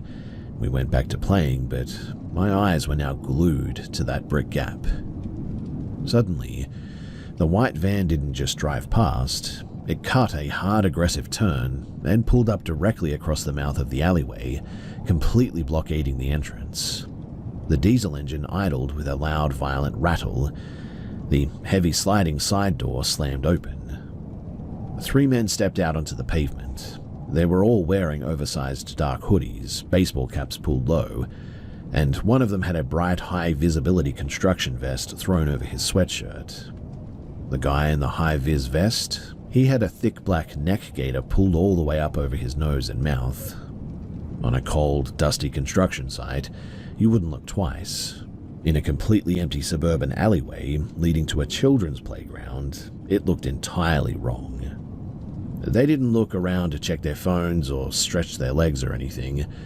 The man in the high-vis vest stopped in the alleyway first, raised a gloved hand, and pointed his index finger in a dead straight line directly at Toby, the 6-year-old.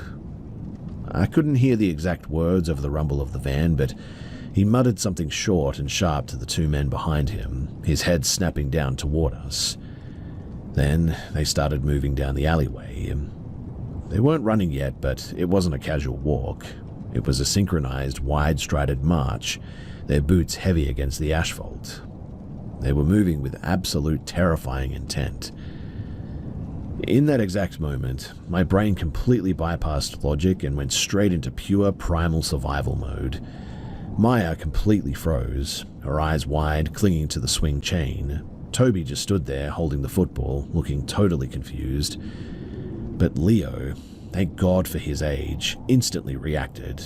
He grabbed Toby by the hood of his coat, violently yanked him backward, and screamed at the top of his lungs, "Run!" The second that Leo screamed, the man in the high-vis vest broke into a dead sprint down the alleyway toward them. The entire scene erupted into pure panic. I didn't even look to see where my cousin or Leo went. I was already at the back fence. I scrambled under a loose section of the chain link wire, tore across the concrete canal path, and threw myself headfirst into the abandoned wasteland on the other side. It wasn't a manicured park by any means. It was a dense, hostile field of waist-high wild mustard weeds, stinging nettles, and thick briar patches. I didn't care about the thorns slicing my shins, though. I dropped flat onto my stomach in a deep, muddy ditch between 2 overgrown dirt mounds, pulling my dark jacket over my head and pressing my face directly into the wet earth. Within 5 seconds, I heard the heavy, rhythmic thud of combat boots hitting the gravel canal path just 20 feet from my head. There was definitely more than one person there. I held my breath until my lungs felt like they were about to burst, but above the sound of the wind, I heard a rough, breathy adult voice growl, "She went through the fence, check the bushes." Another voice, further down the path, shouted back, "Nah, forget it. The older lad went into the estate. We gotta get out of here." I lay frozen in that mud for what felt like 3 hours after that, but in reality it was probably maybe 90 seconds. I heard the boots sprint back across the canal path, followed by the distant echoing screech of tires spinning on asphalt as the van tore away from the estate. I was too afraid to go back through the playground entrance in case they were waiting on a parallel street, so I dragged myself through the briars along the back boundary line of the houses. I found a section where a wooded sort of garden fence had a missing slat, jammed my feet into the timber, and hoisted my 11-year-old self over the top, tumbling into a stranger's vegetable patch. I didn't stop to explain. I sprinted down their side driveway and out into the main street. Leo, Maya, and little Toby, they were already huddling near a brick bus shelter 2 doors down from my uncle's house. Toby was crying hysterically, his football abandoned. Leo was hyperventilating so hard that he was nearly throwing up, his face entirely drained of color. We didn't say a word to each other. We just ran inside, locked the kitchen door, and threw the deadbolts. When my aunt and uncle came home later, we were so traumatized and overwhelmed that we completely botched the explanation at first. We just said that some scary older guys chased us out of the park, and because there were always local teenagers causing trouble on the estate, my uncle just assumed that it was antisocial behavior, yelled at us for crossing the canal path, and told us to stay out of the park for the rest of the weekend. We never told them about the van or the pointing. But later that night, while we were lying awake in the guest bedroom, Leo told me a detail that still bothers me. He said that the exact moment that the man in the high-vis vest started sprinting down the alley, he watched him reach into his front hoodie pocket and pull out a thick roll of like silver duct tape or something. That was the reason that Leo didn't freeze, and that's the reason why he grabbed the little kids and ran. We never went back to that playground, and my uncle moved the family out of the estate a year later. Looking back as an adult, I know exactly what that was. It wasn't a neighborhood prank, and it was not a scare tactic. It wasn't a misunderstanding either. It was a highly organized, targeted attempt by 3 grown men to snatch a child from a hidden park. And the speed at which that afternoon devolved from a normal Saturday into a complete nightmare is something that I will never forget.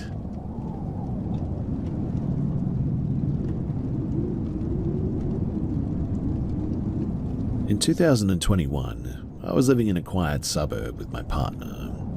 We had a small tight-knit group of friends that we'd seen pretty much every weekend for years. One of these people was a man called Simon. He was the definition of harmless, quiet, socially awkward, and someone that we included at barbecues because, well, he was lonely and we were trying to be nice. He never gave off a predatory vibe or anything like that. In fact, if anything, you just sort of felt a bit sorry for him.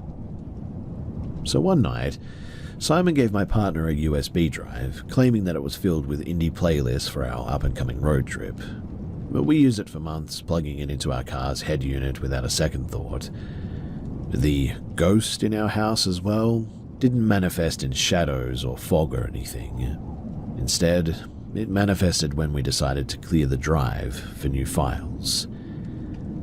So when my partner plugged it into his laptop, he noticed the storage was nearly full, despite the drive containing only a few dozen MP3s. He dug into the system settings and he found a hidden directory that didn't appear in the main file browser. Inside were hundreds of image files. At first, too, they looked like random internet screenshots of like local news anchors, random women from public social media profiles, and street view captures. But then, the realization hit us like a physical blow. The subjects were our friends, people from our group chats, and then there was also me. Some of the photos had been crudely edited with drawing software, zoomed in on specific features or distorted in ways that felt deeply sickening. But the second folder, that was what broke me. These were not internet downloads, they were original photo files. They were of me and a few other women in our circle. Some were taken in public, sitting at a cafe, walking into a shop, angles that meant that we were definitely being tracked. Then, the images shifted to the private. They were photos of me from outside of our house, but through our bedroom window. There were dozens of them too, spanning weeks, showing me in different sleepwear, proving that this had been going on for a long time.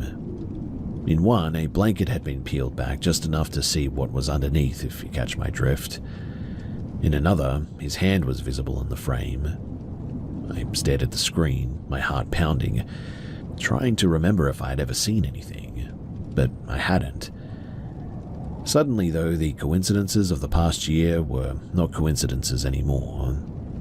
My handbag had vanished from my car without a trace one day, the crunching of gravel outside of my bathroom window while my partner was at work at one point, the feeling of being watched when I was home alone sometimes.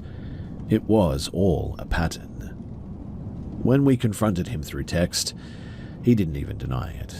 He sent a detached, pathetic message claiming that he was in a dark place and had become obsessed. He framed it like a tragedy that had happened to him, rather than a violation of our privacy and safety. What hurt as much as the breach, though, was the reaction of my partner at the time. While he was disturbed, he lacked the immediate, absolute urge to burn the bridge. He treated it like a boundary issue rather than a violent violation. When we eventually broke up, I discovered that they had been in intermittent contact, a betrayal that made me feel like I was losing my grip on reality at the time. I did report it to the authorities, but by then the evidence was gone, and so there really wasn't much that they could do. There was no legal traction for anything, and I never really got closure on the whole thing. I never found out if he was doing this to others or if it was just us, but I don't host casual get-togethers anymore. I also take things like hearing people walking outside on the gravel way more seriously these days. And I guess the scariest part that has bothered me all these years is that it was the person that I'd been eating dinner with for years that was the phantom in my own home, hiding right there in plain sight.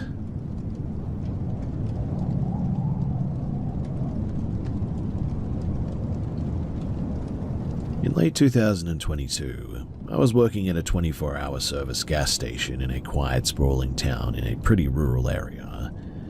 The shifts were long, the routine was pretty mind-numbing, and because we were a small team, we relied on our gut instincts to keep the place pretty secure.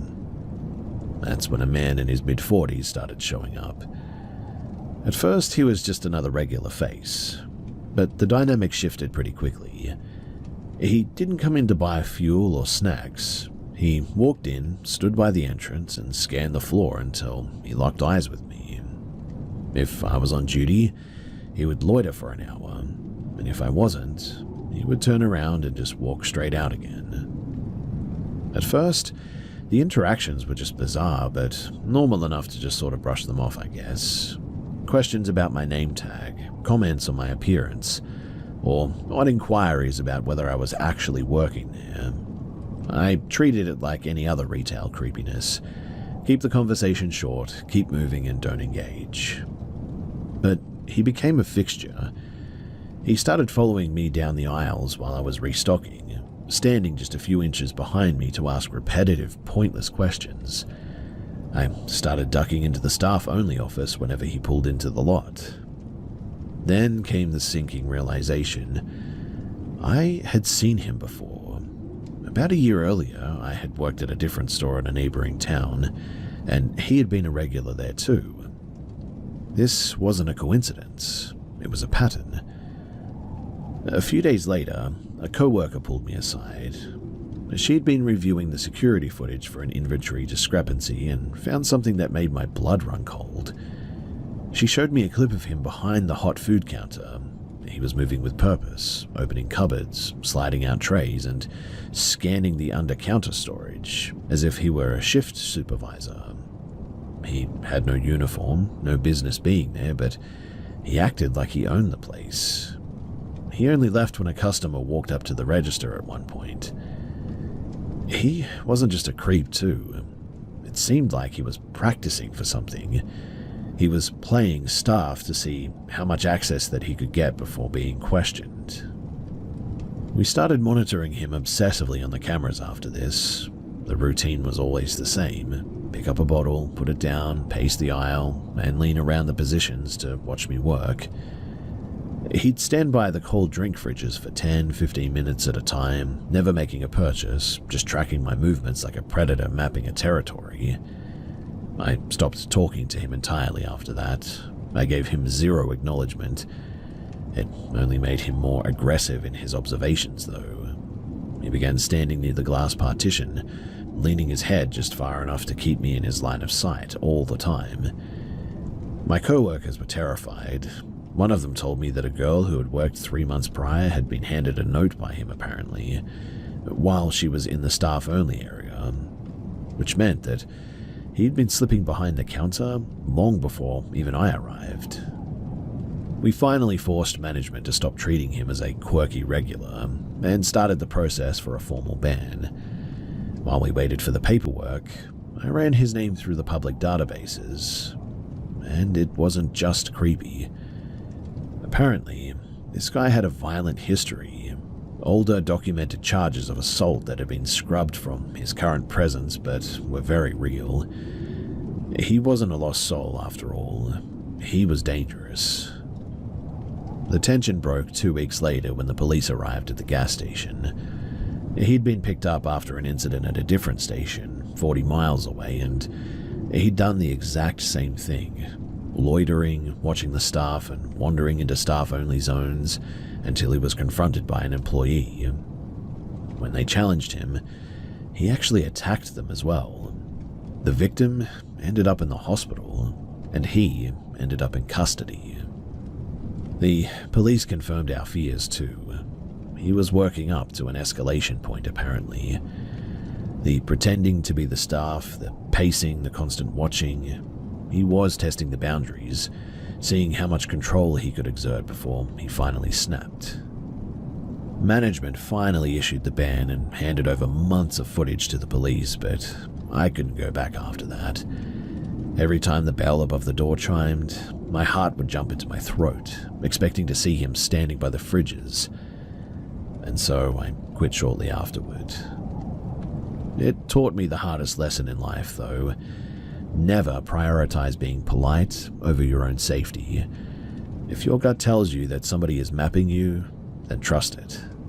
You're not overreacting. You're reading a clear warning.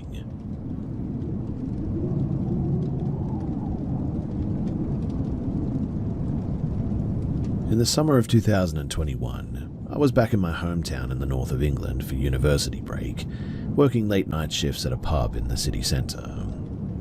One Tuesday, I finished a trial shift just after 1 in the morning and started the familiar bike ride home. The route was a standard quiet stretch of Victorian terraced housing, illuminated only by intermittent flickering streetlights and the harsh, buzzing glow of a 24-hour convenience store at the top of the hill. I was crawling up the incline, my legs burning, when a sound drifted out from the darkness of a front garden hedge to my left. It was a forced, jagged whisper. "Help! Knife!" I kept pedaling for 10 seconds, my brain frantically trying to rationalize it as a prank or a misunderstanding. But the image of someone being in actual danger overrode my fear. I stopped dead in the middle of the road and I looked back. A woman was peeling herself out of the thick private hedge. She was shaking, her face pale and flushed with adrenaline. She rushed toward me in the middle of the street, keeping her voice low and frantic, telling me that a man was nearby and that he had a weapon. I pulled out my phone and dialed the police, keeping it on speaker. She stayed pressed right against my shoulder as if the physical contact was the only thing keeping her from collapsing. She told me that she'd been sitting near the convenience store for a smoke when a man approached her. He hadn't started with threats, he had started with a helpful, overly familiar demeanor, asking if she was okay and feigning concern. When she tried to walk away, he had insisted on showing her a shortcut through a dense, unlit parkland area behind the shops. When she refused, his tone had flipped instantly. He told her that he had a knife and that she was going to go with him whether she wanted to or not. She had thrown her bag at him, sprinted into the darkness, and drove into the first garden hedge that she had found. We stood there in the center of the road, scanning the dark gaps between the terraced houses, feeling the heavy, suffocating silence of a neighborhood that was fully asleep and completely unreachable. It didn't feel quiet. It felt like we were being hunted almost. The police arrived in under 6 minutes, thankfully. They separated us, took our statements, and swept the surrounding alleys and the parkland path. They didn't find anyone, but they were grim and thorough. My dad drove over to pick me up and my bike as well, and I didn't return to the route after dark for the rest of the summer after that. Months later, though, the pieces sort of clicked into place during a conversation with a local acquaintance. A man had been arrested in the neighborhood borough after a string of violent attacks. He had a specific modus operandi as well. He would pose as a good Samaritan or a helpful local worker to isolate people walking home late at night. He had a history of escalating violence, including a murder charge from years prior that had gone largely unreported in our specific area. He was finally caught after an attack that mirrored the woman's story almost perfectly as well. The feigned kindness, the insistence on a shortcut to a secluded area, and the sudden shift to lethal intent. I cannot confirm with 100% certainty that it was the same man, but the timeline and the tactics are pretty much identical. Which also means that if that woman hadn't have trusted her gut and fought back, and if I hadn't have made the choice to stop and turn around, the shortcut that he had offered probably would have been the last thing that she ever saw. I still ride that road during the day, but at night, the silence there now feels less like peace and much more like a warning.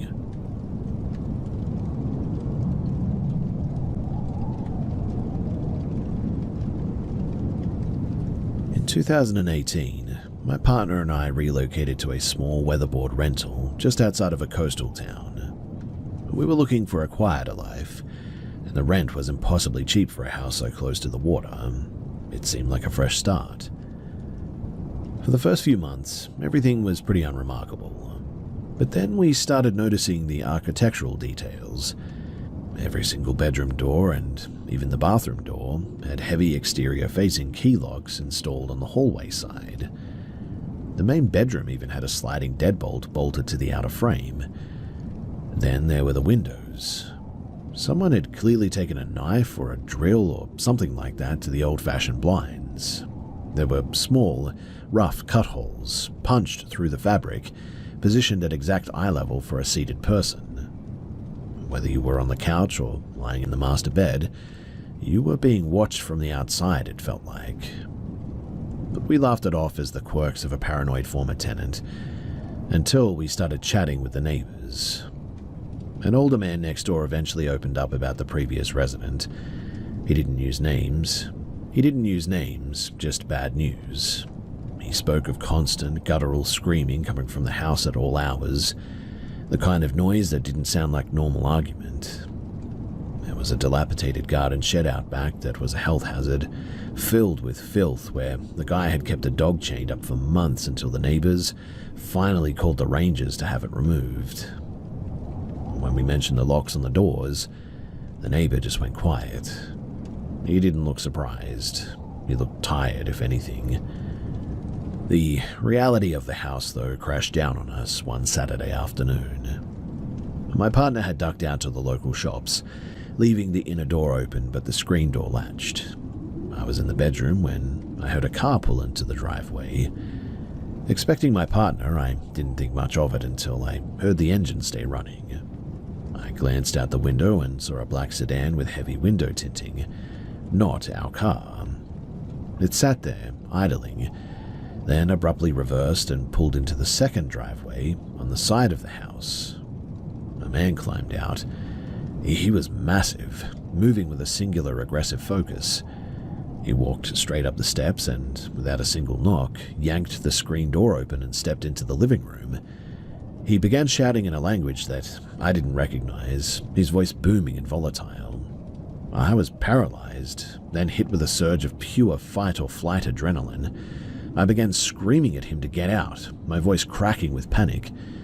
He switched to English, his frustration mounting as he demanded to know where he was, a name that I didn't recognize. He kept pressing me for the whereabouts of my partner, his eyes darting around the room as if he was looking for someone hiding in the kitchen. Then he stopped. He looked at me, really looked at me, and his demeanor shifted from rage to confusion. He asked, slowly, how long we had been living there. When I told him that it had been a few months, the fight just drained out of him. He muttered an apology and walked out of the house as quickly as he had entered. I was shaking so violently that I could barely unlock my phone to call my partner. As he pulled into the street, he saw the sedan turning a corner. Being reckless, he followed the car and pulled up alongside of it. The man was calm now, telling my partner that the previous tenant owed him a significant amount of money and had been dodging him for a year now.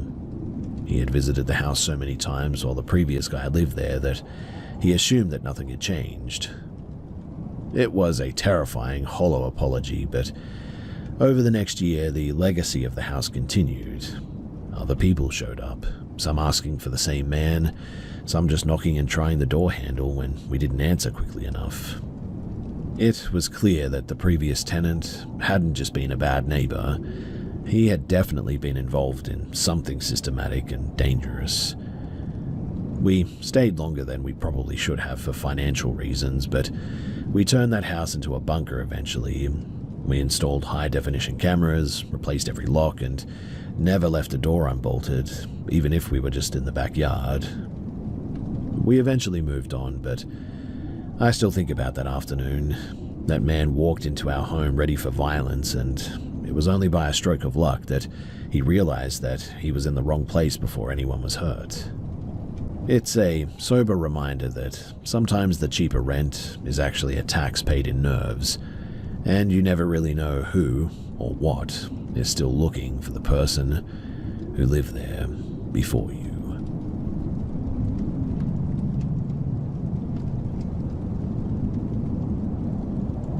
When I was little, my parents bought the house that belonged to my dad's grandparents.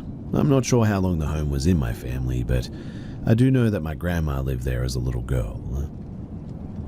Now, when I was little, tiny in fact, I slept over my aunt's house for the night and my brother went to his uncle's house. The only people in the house were my mum and dad. My mum tells me that they were in their room at night next to a door that had a staircase that went to a bedroom upstairs. They said that they heard my voice calling Mum over and over again, upstairs and then on the staircase. They both recall the same thing, hearing my voice. I wasn't home though, so they went outside the house and looked for neighboring kids, but it was night and no one was outside. The family next to us was from a different country and did not call their mother a traditional mum as well, and they knew that. Eventually I grew up a bit and I was going through puberty in this house, so I was already losing my mind as a kid, but I recall some very concerning moments in my young life there. I lived upstairs in that room and I was going through it as one does, but I was only about 9 and thought about putting something on my neck and floating, if you catch what I mean. And I tried, but luckily I was immature and didn't succeed. The upstairs had a staircase and it was open with white wooden balcony around it so you could look down. And that room, it still gives me the creeps. When I was younger, my aunt's boyfriend's brother died on train tracks a couple of miles from the house, and you could hear that train come through at night. The night of, I slept in the living room and woke up at dawn standing on my tippy toes looking at a window that was next to the fireplace at the sky. At this time of the morning, the sun was coming up and there were stars out. I could hear the train and when I woke up later, my mum had told us that he had died. I think about this a lot. On another occasion, I was in my upstairs room and we had it split down the middle. My sister's crib was by the stairs and I was on the other side of the room. But we split it off by her closet and my little couch that I got from a garage sale. You couldn't see the closet doors from my bed, just the back of it. I was texting on my little flip phone and a towel flew and hit the wall. I was so scared that I couldn't move. I refused to be in that room anymore after that too. I decided to move into the basement of the house when I was in 6th grade. I had a folding cot, an old TV. It was going to be my space. I suffered from sleep paralysis pretty much every single night, and I felt watched, uneasy and sick down there. My mum told me that my grandpa built the basement out. I'm not too sure about the basement, but it was not a good place to be, I'll tell you that much. We all heard footsteps down there, multiple times, shutting doors, running in the basement. Unfortunately, that was the most scary, but before we moved out, I took a school photo of myself and hid it in the baseboards of the stairs of the scary upstairs room. I doubt it's still there, but I heard the new owners gutted it years ago and Gray flipped it. But here's my dilemma. I've been having nightmares about this house ever since we moved out years and years ago. We moved out before I went to middle school. I'm in my 30s now. It's been a hot minute since I've been at that house, but my dreams are always supernatural, about me in the house as an adult. The most recent dream was about a demonic spirit telling me that I needed to paint a picture of a window with green ivy around it. The upstairs room's window next to my bed, the wall outside was covered in ivy. It completely took the house on that side too. And it also told me that I needed to paint myself at the window. I told my husband this and he said absolutely not, that it sounds like a trap and some conjuring stuff. I agree, but I really feel like I should paint it, and I'm not sure why I feel so inclined to do it. The house has been haunting me ever since, and we've all had supernatural experiences there, even my grandma as a little girl.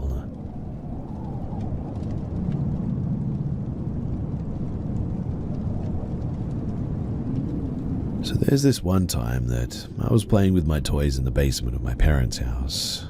I was around 6 years old, so it must have happened in 2011. For context, at this time, the house was not fenced, and it happened a few times that people just walked through my garden to access the field behind my house, so it could seem not unusual, but wait for it. After eating dinner, my parents would let me play with my toys for a little while since it was the Halloween vacation at that point.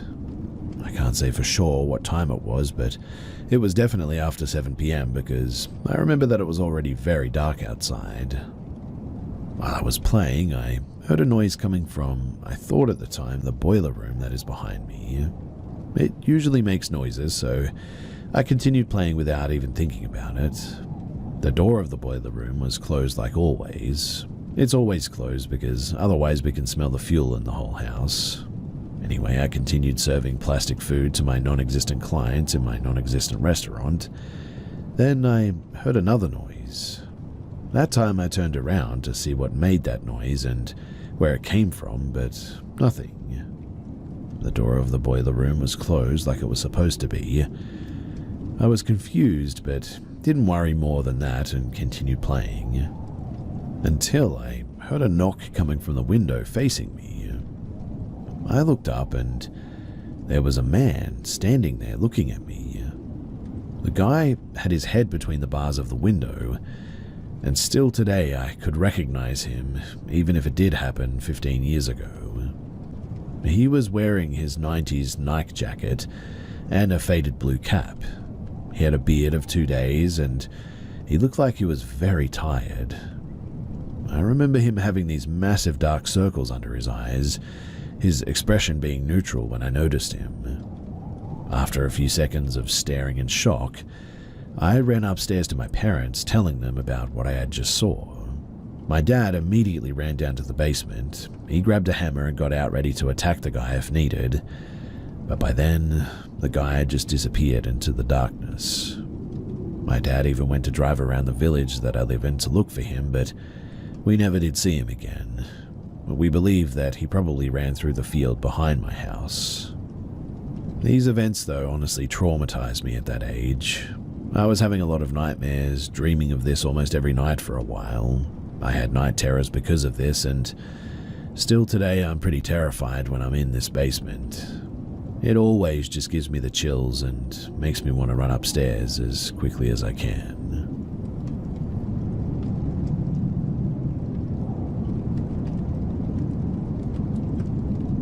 So early this summer, I, male 16, got my driving license for a 50cc moped, common and popular thing here in Europe. And I was really hyped to finally get to ride with my friends and explore places that I couldn't have explored before without my moped. And everything went great for the first couple of days. Until one day, me and my friends were just out cruising and having fun. It was a warm and sunny summer evening, so we decided to go ride on some smaller gravel roads on the countryside. We did that, and we were riding there for maybe, an hour, until everyone had to get home but me. It was probably like 1 or 2 in the morning at that point, but I still decided to stay there and just ride around and listen to some music in my headphones. I started riding towards this one small village, surrounded by fields, and there was a lot of farms there too. I rode a bit slower there than usual, so there wouldn't be any accidents with all the tractors and farm vehicles. But after I got through the village and closer to a bigger road, the sun was almost gone and it was getting really dark outside. It had been a nice ride, and I decided to start heading home on this almost empty highway, even though the speed limit was like 100 kilometers an hour, and it's not allowed to ride a 50cc moped on the highways. But I did it anyway, as there was really no one around. Home was almost 30 kilometers away from where I was at that point, so I was just going full speed in case to get home before my parents found out that I'd been outside until 3 in the morning. But when I'd been riding for like 15 minutes, I saw a car stopped on the side of the road with its lights on, and it had me a little bit creeped out, to be honest. I just pushed it out of my mind though and kept going, since I was almost halfway home anyway. But after a few minutes, I noticed the car from earlier speeding up after me, and since I have a moped that only goes like max 80 kilometers an hour, the car caught up to me pretty quickly. And then the car started to pass me, and when it got beside me, I looked in there and I saw a man, but he was covered in blood, and he was looking straight at me with the crazy eyes, if you get what I mean. He was smiling at me, so I got very scared, and he rode alongside me for probably a minute, but man, it felt a lot longer than that, with him just staring at me and looking at the road every once in a while. Then the man raised his other hand, waved me goodbye before putting his finger on his lips and doing the shush thing. After that, he sped off and got off of the highway onto a ramp to a smaller road, and when he did that, I saw that the car didn't even have a license plate. That was a super creepy experience, and I don't know why the man was covered in blood, and why he had been parked on the side of an empty road at 3 in the morning. But what I do know for sure is that he's definitely not somebody that I would hope to ever meet again.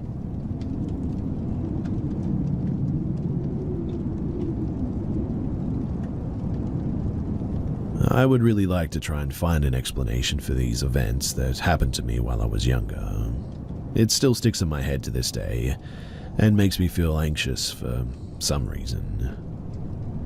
So while I lived with my mother, she said that she had experienced quite strange things happening in her house, from the kettle turning on randomly, even whenever we got a new kettle, to her just feeling uncomfortable during the night.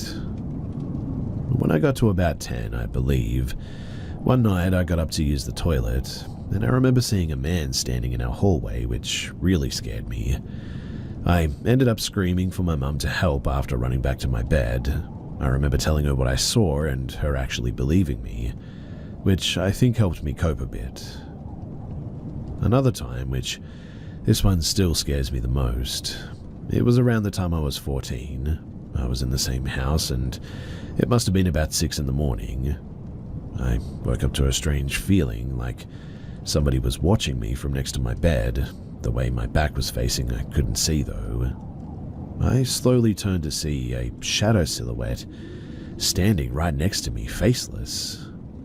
I didn't make a noise or anything, but I punched where the silhouette was, and then when I released, I just sort of laid back down straight away in a fetal position, because a very strong feeling of like fear and anxiety washed over me. I couldn't move as I thought that it would do something to me. I stayed there like that for about 20 minutes and slowly turned to find it not there anymore. After I moved into my grandparents' house at about 15, I started to feel the same feelings I felt at my mum's about 2 months in.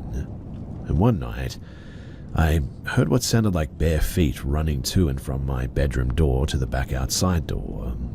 It was a wooden floor and it was quick, like it was running, and then it would just sort of stop dead right outside of my door. Then it would wait for a few seconds and start running again. I texted my grandma asking if she or my grandfather were walking around. Luckily, she normally wakes up to text, so she replied no, and I then said, could you please come down the stairs with our dog and turn the lights on? As soon as she walked out with the dog though, I could hear my dog barking and then my grandma walking up to the door. And these were completely different footsteps. Weird stuff would happen all the time too, and I always felt like something was watching me. I invited my girlfriend over one time when me and her were like 16, and she stayed the night with me. At about 1, I could hear the footsteps again, so I woke her up and said, "Can you hear that?" Without saying anything, she listened, and then nodded at me yes. We did the same thing and texted my grandma, asking if she was moving about the house, and she said no again. But this time, I got the courage to swing open the door. I guess I was trying to act tough in front of the missus, but when I did this, there was nothing but a cold feeling of like dread. There are 2 more times I had experienced something. One time I was having strange dreams of being tickled in my sleep. I woke up to still be feeling this feeling and started freaking out as I'm awake and feeling somebody tickling my body. I leaned over my bed, not sure why, but I looked at the floor in the pitch dark, when out of nowhere, this strange blast of air, which felt like when you sort of stick your head out the car window at a high speed and you can't hear, hits me in the face. Obviously, I didn't sleep for the rest of that night. The last incident happened though when I came back from living in Scotland.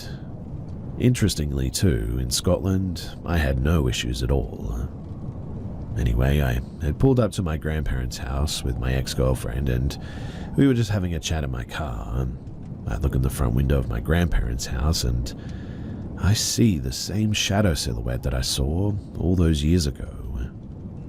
Once I get into the house after coming in through the back door, I can hear the radio switch on up in the front room. My pop turns it off and says I haven't heard it turn itself on ever before. And really, that's about it. It's been helpful to share this to just get it off my chest, but if you have any answers, I would definitely love to hear them for closure.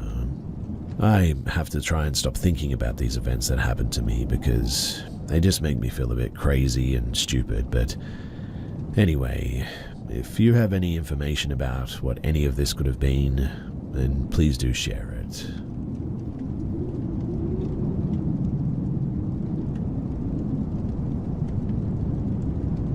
My neighbor Tom rents his home and he doesn't seem to work. He just sort of sits on his porch smoking pot most days. We've always kept to ourselves, but when I moved in 3 years ago, he introduced me to his wife, Susie. She didn't say anything and quickly just went back inside. After that, I only ever saw different women coming and going, so I figured Susie was either made up or not really his wife since I never saw her again. But today, for the first time in 3 years, I saw Susie outside. She looked like she hadn't seen sunlight in years, pale, mentally unwell, and staring at the ground. She might even be disabled, I'm not sure. As I pulled into my driveway, Tom quickly rushed her back inside though. Now, I'm really concerned that she's been kept inside all this time. Am I overreacting, or is this something that I should be worried about? Also, Tom has several vehicles, but only one is ever at the house at a time. A beat-up red Tahoe, a nice truck, a van, and a new silver Tahoe. It changes depending on the day or the week which one he's driving. But I've always found it odd, especially since it seems like he doesn't work, and I initially wondered why Susie never had a vehicle. Anyway, based on some feedback that I got, I decided to call for a wellness check for tomorrow on my way out of town. I've also since investigated a bit more and looked up the license plates on 2 of the 4 vehicles that he rotates out, and neither match the vehicles that they're on. I've spoken with a police officer who's a friend of a friend, and I shared all the details in the background. He's thinking that it will be best to have a cop pull Tom for the license plate the next time that he leaves the neighborhood, and while they're dealing with the mismatched plates, another officer will go to the house to perform a welfare check. I'm now waiting on an official callback to confirm all and take my statements on record, and I'll keep you guys posted about that for sure. But this whole situation, something just doesn't feel right.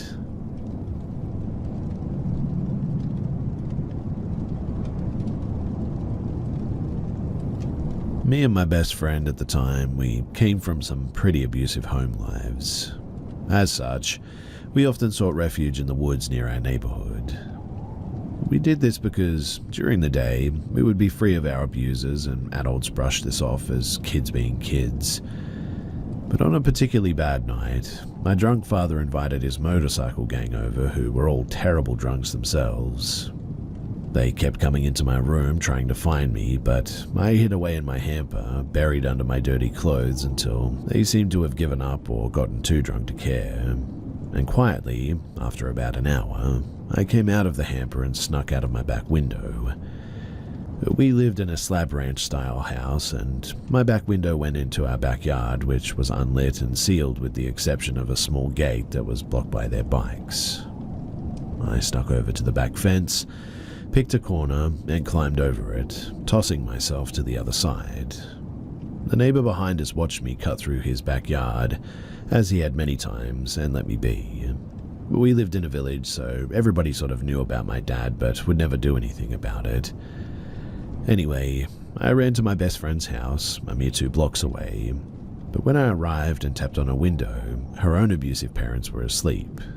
Since I couldn't come in and she didn't want me to be outside alone, she climbed out of her window, and the 2 of us walked to the woods.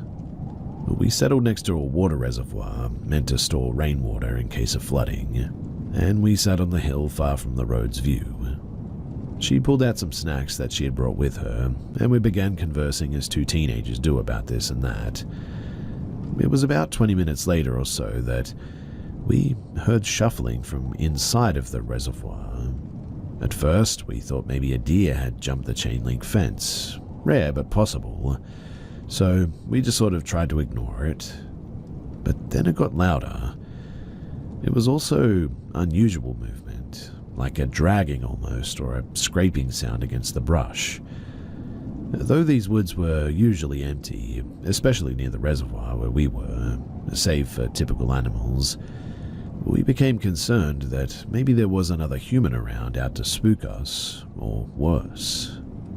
We slowly gathered up our snacks and we moved on from sitting to a sort of crouched position. Once we stood up, we could see, though, what looked like a woman laying against the side of the reservoir's wall, which had a steep incline made of brush and thin twiggy sort of trees. My friend and I became a little bit concerned at that. The state of her clothes, a light-colored dress, had tears and dirt everywhere. She herself looked absolutely soaked, despite it not having rained in months, which is typical for mid-November in my state.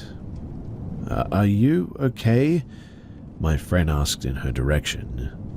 Do you need help? I asked after a little bit of silence. Nothing. The woman didn't move, didn't say anything, and for a moment, we didn't know what to do. It honestly looked like she needed help, so we didn't want to just leave, but, who would we go to? Would she be here if we found help and came back anyway? My best friend and I began to whisper possible options to each other when the shuffling crawl resumed. We turned and looked at the woman's direction, but she wasn't crawling anymore. Instead, she was now sprinting towards us. She was going fast enough that the long disheveled hair that had been obscuring her face moved behind her, and her dark, swollen face was now visible.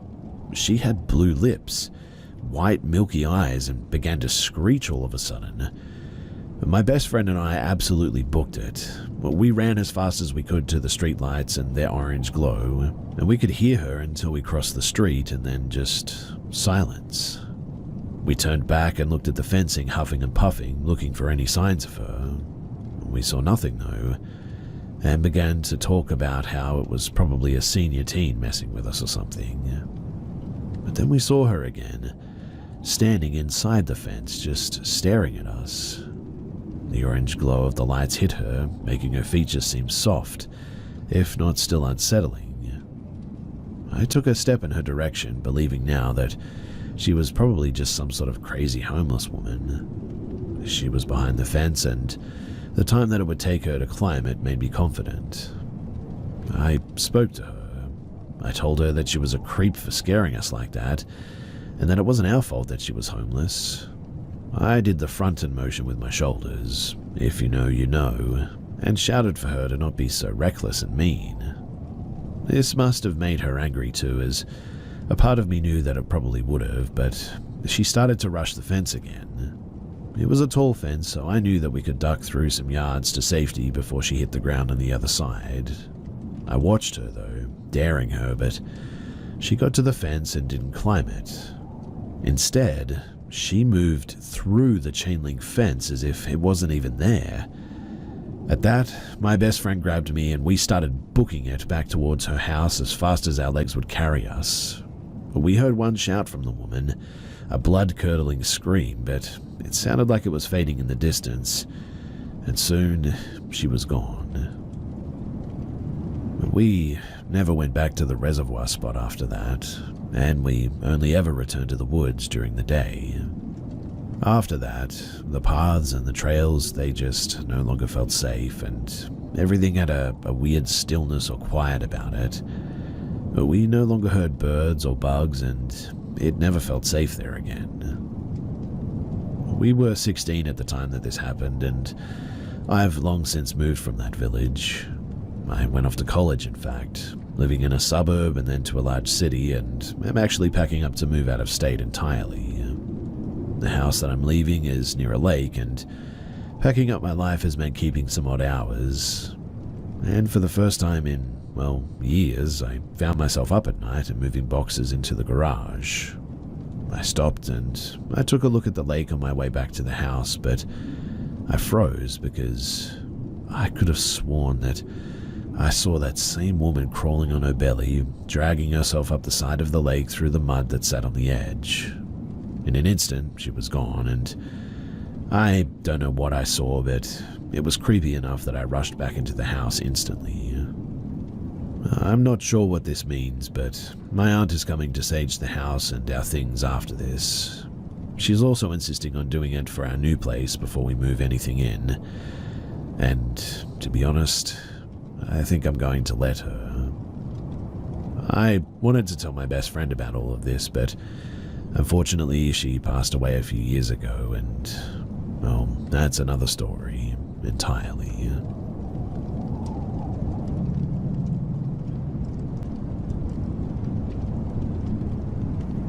This happened a few years ago. While I've never been a real skeptic, I guess, I never had an actual personal experience until this point. I could tell a dozen stories from that place, but hands down the scariest experience I've ever had is this. In 2021, I was working as a private investigator for a security firm, but would sometimes be called in to cover security guard posts. I was called in over a long holiday weekend during which a factory was going to be shut down. I covered night shifts, and during shutdown, everything in the building was powered off. Lights, machines, everything save for things like security cameras, lights in the office, alarms, the boiler, and I think the Wi-Fi too. This was a huge factory. It took roughly an hour and a half to make one round, in fact, and the entire building was pitch black, so in order to do rounds we had mag lights and the cell phone to scan barcodes near the doors to track our movements. We also had to write down the readings from several pressure valves on certain water risers. 2 of the risers were 10 feet apart and behind 2 large pieces of machinery along a back wall. To get the readings, we couldn't hold both the mag light and the cell phone, so we had to use just the cell phone to navigate. On my first round, it had gone fine. No issues, everything secure, all doors are locked, everything accounted for. I had just started my second round and was getting the measurements from the risers. I got the first reading, turned to my left and was getting ready to walk the 10 feet to get the second, when a shadow appeared in front of me. It didn't really have a distinct shape, but was human height, and so black that I could distinguish it from the already pitch black of the factory. Before I could do anything, it flew directly at me, passing through my chest. And it was the most horrid, soul-deep, ice-cold feeling that I've ever had. I instantly collapsed on the floor, and while I don't know how much time had passed, I managed to call my boss at some point. Thankfully, he came and found me, called EMS, and while he obviously thought that I was nuts, this building had a reputation for paranormal activity and negative energy. It had ended the career of more than one guard, allegedly, so he knew something had happened. When EMS came, my vitals were all over the place. My heart rate was 180, while my blood pressure was only 74/40. I was in the hospital for a couple of days. But while I doubt he ever really fully believed me, my boss has seen me handle first responses after a tornado, an active shooter, and even a hostage situation with relative sanity intact. And even he admitted that whatever happened rattled me to my core. I don't know what it was, a demon, a reaper, or just some very angry spirit, but it was not friendly. To this day, just thinking about that experience gives me chills too, makes me sick to my stomach and really puts me on edge. At 32 years old, I still refuse to be in a pitch black room again because of what I experienced that night.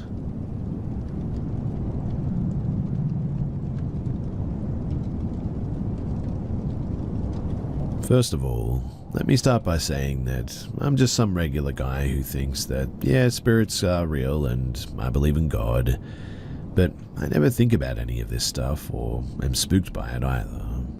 If I hear a strange noise while sleeping, I ignore it and just carry on. I honestly pay it no mind and go about my days just normally, but something I witnessed about a year ago, it still bothers me until this day, and I randomly think about it from time to time. It was a regular day and I was driving home at night like I always do. I'm going down a residential street that's about a few blocks from my home. I've driven down that street like maybe 1,000 times or more. Think of a 2-lane street each way, wide street with gated communities on both sides. I want to say it was around 9:30 at night. I was driving home from my son's baseball practice. My son was sleeping in the back seat. I make a right turn into that street and traffic was a lot lighter than usual. If I recall correctly, it was one car quite far away coming my direction and perhaps 1 or 2 cars in a distance behind me. So as I'm driving down the street, I notice what appears to be a person walking on the sidewalk on my right-hand side. He's walking towards the same direction that I'm driving, so I can only see his backside. And I say his because it had the body frame of a male, as it was tall, lanky, and medium hair that reached its shoulders. He was also wearing something like a black hat, a skinny figure, black pants, black shirt. If I had to guess, maybe around 6'4", 6'5". I keep driving, and as I get closer to this person, perhaps around 20 to 25 feet away, I was suddenly completely stunned. This person turned around as it saw my lights approach, but in a very quick and vulgar way, like when somebody calls you over and over, and you turn around and say, "What?" Well, in that kind of way. And let me tell you that whatever it was not human. And no, it was not a mask. If it was a mask, it was more real than what CGI can do in movies nowadays. It was this monster-looking face, alone on a sidewalk in an empty street. It turned around, saw me, and stared at my car as I drove past it. I looked in my rearview mirror, and it had stopped walking and just sort of stared. Immediately, my first reaction and thought to myself, aside from shock, was, "Dear Lord, what did I just witness?" And until this day, I still have no answer for it.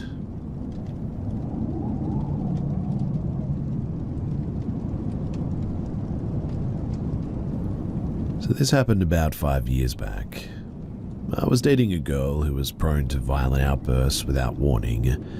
Her choice in decor was all dark and twisted paintings, a Satanistic Bible as her coffee table book of choice.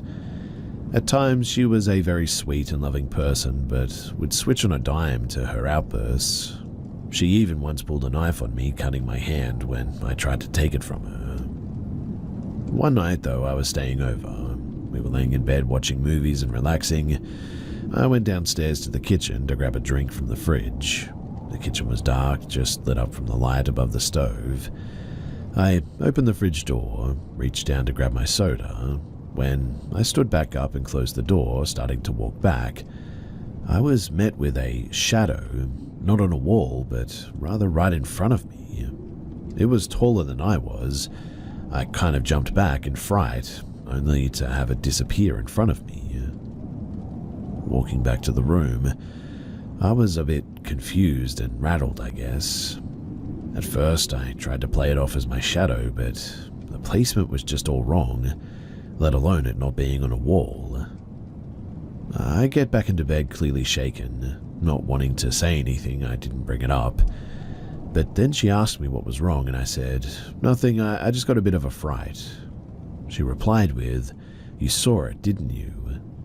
I asked her what she meant by that, and in a very calm voice she just said, "The shadow guy." She claimed to have been seeing it most of her life, and it wasn't something to worry about, allegedly.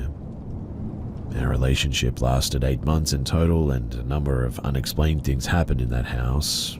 However, that was the only time that I saw something directly. There were other instances of things happening, mostly when we would be fighting and screaming. From the sounds of footsteps coming from upstairs to one time hearing a loud crash from the upstairs bathroom. We went to investigate and found that all the soaps and the shampoo bottles in the shower, that they had found their way onto the floor despite being on tiled shelves. She never seemed worried or upset when these things would happen, which is a bit strange, I know, but still to this day I really question what I saw that night.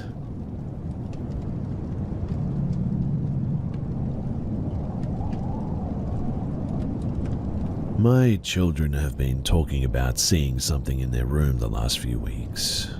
This thing, they both described it as tall, lanky, grey-skinned with big black beady eyes.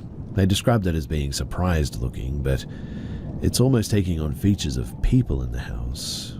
So, it is hairless, sometimes, but other times has long dark hair like myself.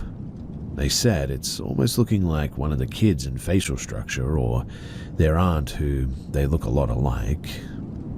The first time my oldest saw it, she actually saw an arm come out of her closet and wiggle its long fingers, and after it was peeking around the closet at her, when she would look at it, it would duck back in. She's 16, so she was like, "Oh man, I must be tired." But my youngest, she hasn't been told anything so as not to scare her, saw the same thing looking over their door at her. My mum was over and we got into the subjects of ghosts one time, enthusiasts that we are. My oldest daughter brought up seeing something, and before she could even get it out, my younger child was like, "Did it look like this?" and proceeded to describe it in detail, and my oldest said yes. So I know that they are definitely seeing the same thing, but I honestly haven't the faintest idea of what it could be. I can't tell if it's something bad because, it hasn't really done much besides show itself, but they do hear whispers a lot in there, allegedly. So far, they say that it hasn't been seen outside of their room. It's only ever been seen in there, but I'm determined to get it out. I have to know what I'm dealing with first, obviously, but once I do, I'm going to try and get rid of it.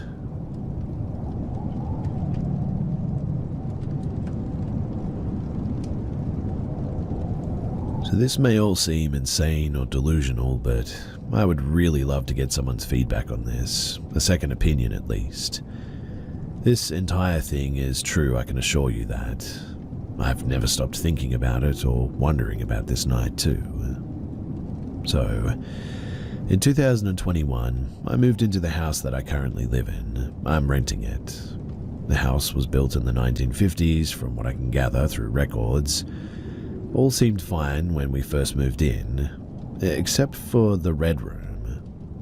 Upstairs, there is a triangular attic-type space, painted completely red. It gave me terrible feelings of dread when I first walked into it. For months and months, I left it empty too. I wouldn't venture into it. My mother, who is a Christian but does not believe in ghosts, came to visit the house when we moved in.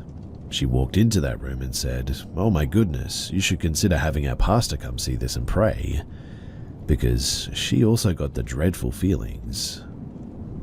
Our bedroom is downstairs below that room, and at night, I would always hear like walking or creeping up there and lay awake sort of scared.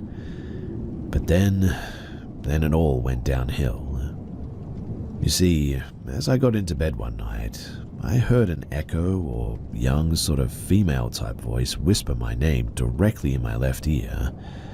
I froze and went completely cold. Waking up my partner in a panic, he shrugged it off. The next night I heard the same voice, but coming from the next room, saying hi. I tried my best to ignore these things until one of the scariest nights that I've ever had. I was upstairs. My office is directly beside the red room, a door separating them. I was at my vanity taking off my makeup when the red room door slowly opened. Over the months, it would randomly open quite often, scaring me a bit, but my partner just blamed a draft, even though there wasn't one. But I tried to ignore that door. But that was when I heard loud footsteps downstairs walking around through the house. Assuming it was my partner at first, I finished my skincare and came down for bed. The whole house was dark, so I thought, that's weird. I just heard him walking around. I walked into the bathroom to pee, and as I passed the kitchen, I saw a tall, dark shadow-type figure walk past me. I could see it through the light coming through the windows. I assumed it was my partner. I even spoke out loud, saying, "Hey, I'll be in bed in a minute." After the bathroom, I walked to our room. Silent, because he was completely asleep. In a panic, I shook him awake, saying, "How long have you been asleep for? Weren't you walking around earlier and in the kitchen?" Through his sleepy demeanor, he said, "I've been asleep for what?" And he looked at his watch. 2 hours? And rolled back over. I went completely silent and cold again. I turned around to face where the kitchen was, and I saw nobody. But I was completely terrified by now. I quickly climbed into the covers and tried to wake him to tell him that we needed to check the house because somebody was in here. He didn't listen though and said to just go back to sleep. I turned my face and I saw a tall figure standing directly over him beside the bed on his side.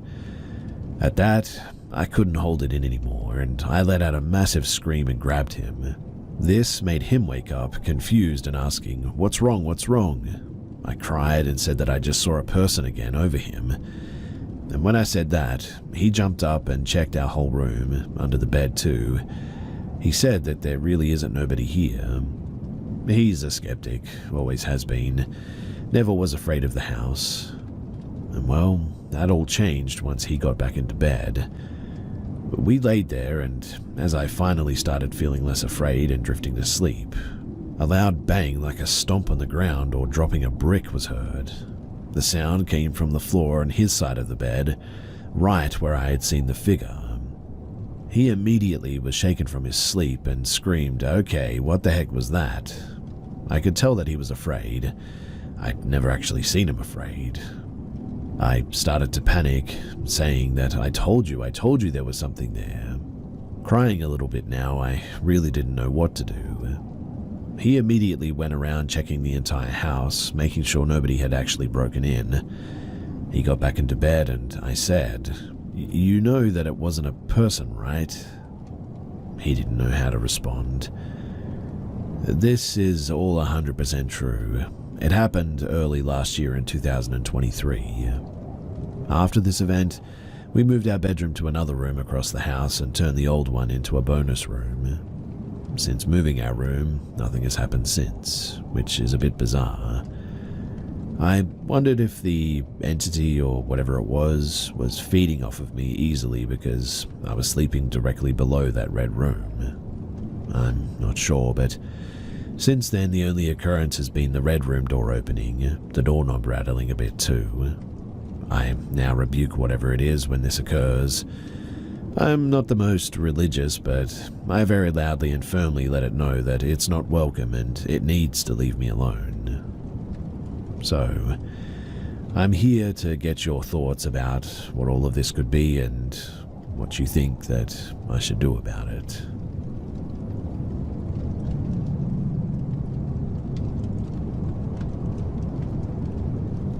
I generally consider myself a paranormal skeptic. I'm not religious and I have a hard time believing in ghosts. However, I like to entertain the idea. I enjoy ghost stories and movies, and I wouldn't rule out the paranormal altogether as an explanation for a situation that otherwise lacks an explanation. And this story falls into the latter category. This took place almost 20 years ago when I was around 15. I'm from a small town in the Midwest filled with plenty of older houses. One weekend, my parents took me with them to an open house at a house across town. It was a massive 2-story farmhouse built in 1840.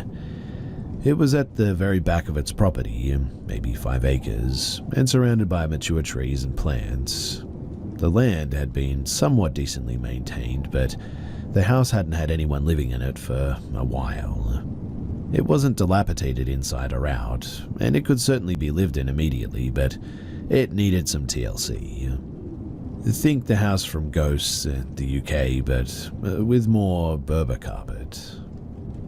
The approach to the house was beautiful though, and had such a neat charm to it. We all really liked it. However, once we were in the house, I just felt, well, strange. This was an open house, so there were probably 4 or 5 other groups of people touring throughout, and despite that, it was just so strangely quiet. We toured all around, starting with the upstairs. There was such an odd vibe up there too. I kept feeling kind of dizzy and claustrophobic, even though it was a huge house. I was ready to leave after the weirdness upstairs, and from seeing the amount of maintenance that we'd have to do as well. But I was along for the ride, so we went down to the main level and looked all around. It felt a lot better down there, and I didn't get as uncomfortable as I did upstairs. Finally though, the real estate agent started funneling everyone down to the basement. The door was in the kitchen, and it led to the kind of basement that you'd probably imagine a house built in 1840 would have. Bare bulb hanging by a thread above the stairs, completely unfinished walls, dirt floor, and stairs that would be perfect to have your ankles grabbed from the other side. You know the ones. Well, we all went down to the basement as a group and looked around a bit. really not much to see except for cobwebs and old wiring. I admit that it could have been the old horror movie basement influencing my opinion, but I felt super weird down there as well, and was ready to leave. Once everyone had their fill of looking around, we headed back up the stairs to the kitchen. I ended up being the very last person in the group, which meant that I was the last person up the stairs. Since the rest of the group was sort of loitering around in the kitchen, we had to slow down on the stairs so everyone could pass by. And I remember, clear as day, I was standing on the third step from the top, waiting to step into the kitchen and finally get out of this dang basement, when all of a sudden, my hair gets pulled from behind. I had or have short hair, and it felt like someone grabbed the hair right in the middle of my head and gave it a tug. My first thought was, maybe I got my hair caught in something on the wall, so I looked all around for the offending object. But the only thing that I could have gotten my hair stuck in was a wall-mounted fire extinguisher, but I know that I was nowhere near it. At that, I made a beeline out of there, soon followed by my parents. When we got in the car, I told them what happened. We've talked about this story every now and then throughout the years, mostly in a wasn't that strange sort of way. It remained my favorite ghost story to tell, mostly since I don't have any other first-hand ones. The property, though, it was later sold to a local restaurateur, who sadly bulldozed a lot of trees and front lawn to build a new Italian restaurant. The house remained intact at the back of the property, and still does to this day. But fast forward around 4 years, I had moved to college and largely forgot about the hair-pulling thing. My mum called me and said that she had just had her mind blown and that she needed to share this. She had gone to a hair appointment with her stylist, and the topic of the Italian restaurant and house came up. She told my mum that there's allegedly an older female spirit that likes to mess with people, especially men, on the steps leading to the basement. She said this too without my mum having ever mentioned my experience to her. She had no idea that I had my hair pulled 4 years earlier.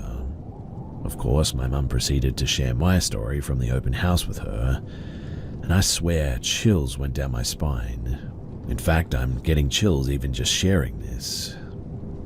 The house is still standing, and the Italian restaurant is still open as well.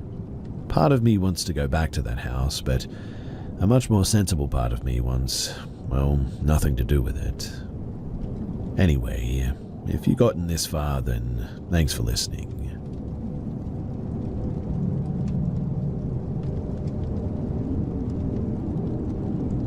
Growing up in rural Alaska, I experienced a lot of weird things, like amazing herds of caribou, strange weather, but the weirdest things to me are the times that I wasn't able to see the source of yelling or hollering. A lot of times I traveled alone throughout the Brooks Range and up into the North Slope to hunt and trap. From a young age, I learned how to hunt and field dress animals too, set up survival shelters, and even how to travel at night with the usage of the constellations like my ancestors before me. But these long and very arduous journeys sometimes brought me more than I was willing to endure. In the winter of 2017, I had a trap line along the left side of the valley headed northbound. The trap was set every few miles, and I was traveling along my trail when I saw a figure in a bunch of diamond willows ahead of me. The bunch of brush was about a mile or so away, but I could see the dark figure walking like a person. I wondered who would be out in January when it's the coldest time of the year just walking like this, when they just suddenly vanished. I looked out of my binoculars and scanned the area and just put it off as my imagination or someone with a snow machine, a snowmobile for you lower 48ers, and they had taken off along my trail or something. So I continued on. At my next trap, I stopped and shut off my machine. It was calm and surprisingly warm, for that time of year anyway, so I was able to shed my parka to reset the spring trap that I had come across. As I set the trap, I then started to hear a low, bellowing noise from up in the small valley. It came off like a person just yelling at first, but then it grew deeper, like a bear warning off another, but it was January. Nothing like that would be out and about. The most that you'd find would be wolves, maybe wolverines and caribou. Even moose tend to travel south for that time of the year. As I started to pack up, the noise began again though. It grew louder and louder, and I remembered that figure that I saw and wondered if they had anything to do with it. But I did my best to ignore the noise like my elders had taught me, and to just go about my business. But then, suddenly, I could feel eyes on me. I looked towards the valley where I felt the weird sensation, and there was nothing. I even pulled out my binoculars and looked, but nothing. I listened for the noise again, and when the bellowing began again, I responded this time. I did the same noise back at it, and it stopped quickly, like it recognized the noise that I made. Then, it got eerily silent. I was uneasy, so I packed up and I left as quickly as possible. And I haven't been back there since. I pulled the trapline that winter, and I do not plan on going back.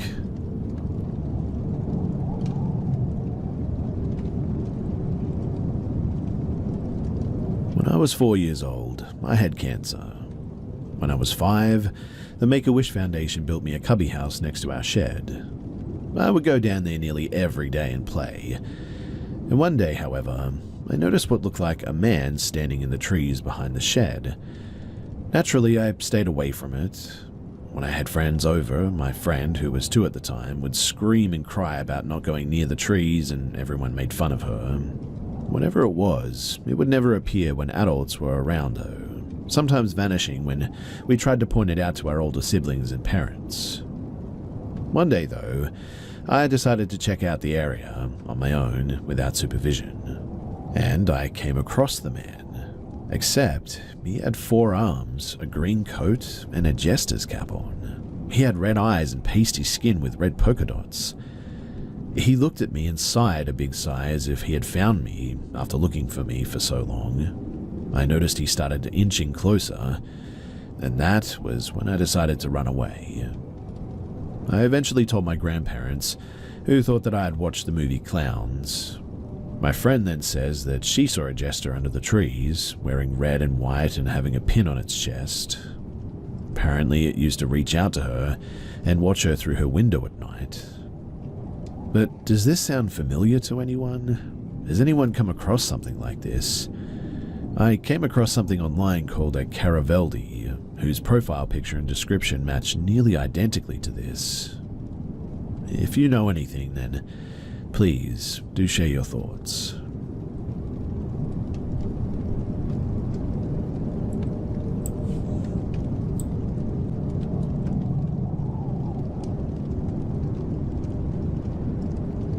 So I live in a 40s concrete duplex, and ever since moving in a year ago, things always feel a little tense once the sun goes down. And every now and then things are moved around whenever you leave a room and come back, and occasionally whenever I'm up late working on my computer, I'll see white figures out of the corner of my eye, always in the same spot in the room. I also once had a sleep paralysis encounter where I saw it clearly as it zoomed across the room at me, but I think that I really messed up just now. So my bedroom door faces into a small hallway, and I've always made sure that when coming into my room, I always face my bed and never look away until the door is closed behind me. I don't know why I started doing this or even remember where it started, but it's just like an instinct, I guess. A few minutes ago, though, around 11:40 p.m., I got hungry, so I went to the kitchen to grab something to eat, but when I came back to my room, I don't know why I did it, but as I closed the door, I took a glance behind me into the hallway and saw something that I can only compare to like a mix of SCP-1471 and No Face from Spirited Away, like this white mask-like face, a little taller than me, and I don't think that I saw a body. I'm sharing this on my computer, and I just feel like a kid getting called to the principal's office, and I keep looking away to the spot in my room that the white thing likes to be at, because it keeps feeling like someone is standing next to me, and I keep seeing like a swishing white blur, like someone waving a sheet out of the corner of my eye. Also, just recently I froze in place because I could have sworn that it felt like someone put their hand on my shoulder for a couple of seconds. I don't know what to do about any of this, so I hope that somebody will hear this and will be able to help me.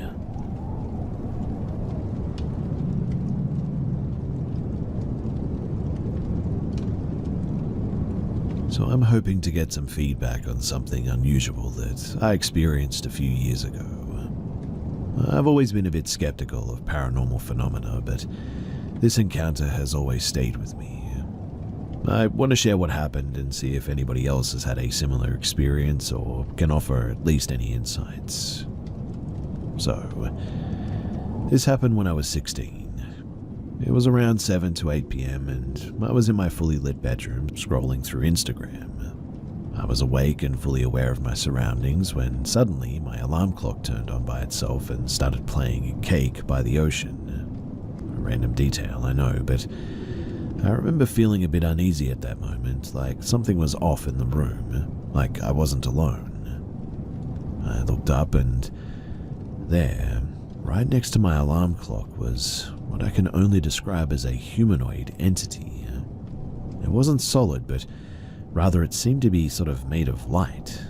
The light was bending in a way that formed the shape of a person. Arms, legs, head, torso, but no fine features. It was almost like a distortion of light, kind of like a heat mirage is the best way to describe it. The room also seemed a little bit more brighter than normal, almost like the entity was somehow affecting the electricity or the environment or something. I remember feeling terrified, but also knowing that whatever it was there clear as day. My eyes started watering and I couldn't speak. I ended up slowly backing out of the room, closing the door and running upstairs to get my dad, and when we went back down, it was gone. I've never experienced anything like this. I know some might chalk it up to just a vivid imagination or something psychological, but it felt real. My mum also mentioned that I had an imaginary friend when I was little, and she had a psychic once even mention it. That has always stuck with me a bit, and now I'm wondering if there's any sort of connection to what I saw all those years later. I'm curious to see if anybody else here has had any similar encounters with a light-based or energy entity like this, or if you have any insights into what I might have experienced. Thanks for listening, and I look forward to hearing your thoughts.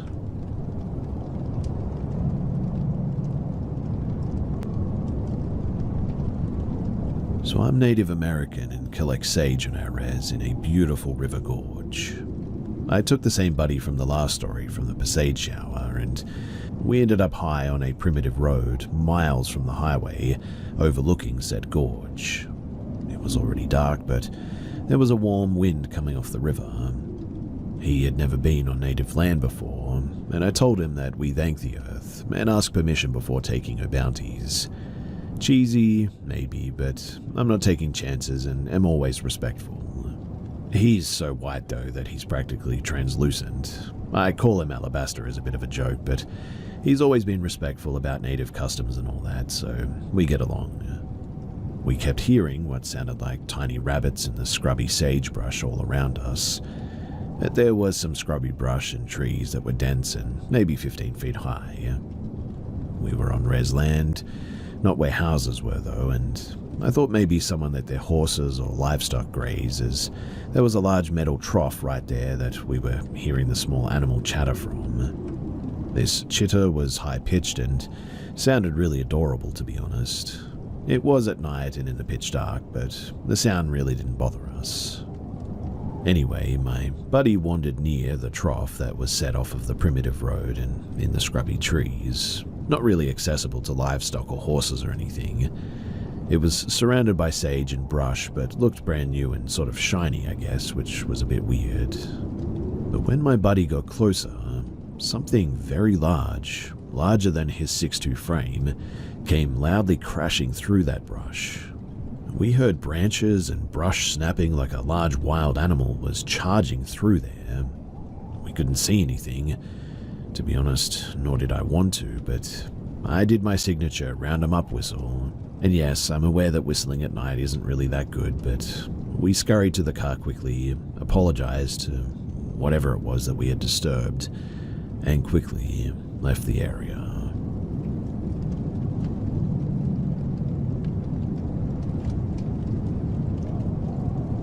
So I volunteered with a search and rescue group, and we were frequently dispatched to remote areas looking for missing people, recoveries, and occasionally even a crime scene search.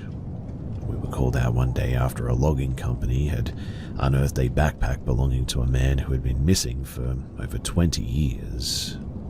The initial search for the man had been massive as well. Hundreds of people, dogs, a massive community effort, and nothing was ever really found. Not a single clue, in fact. It took us over an hour to crawl our team on unmaintained logging roads.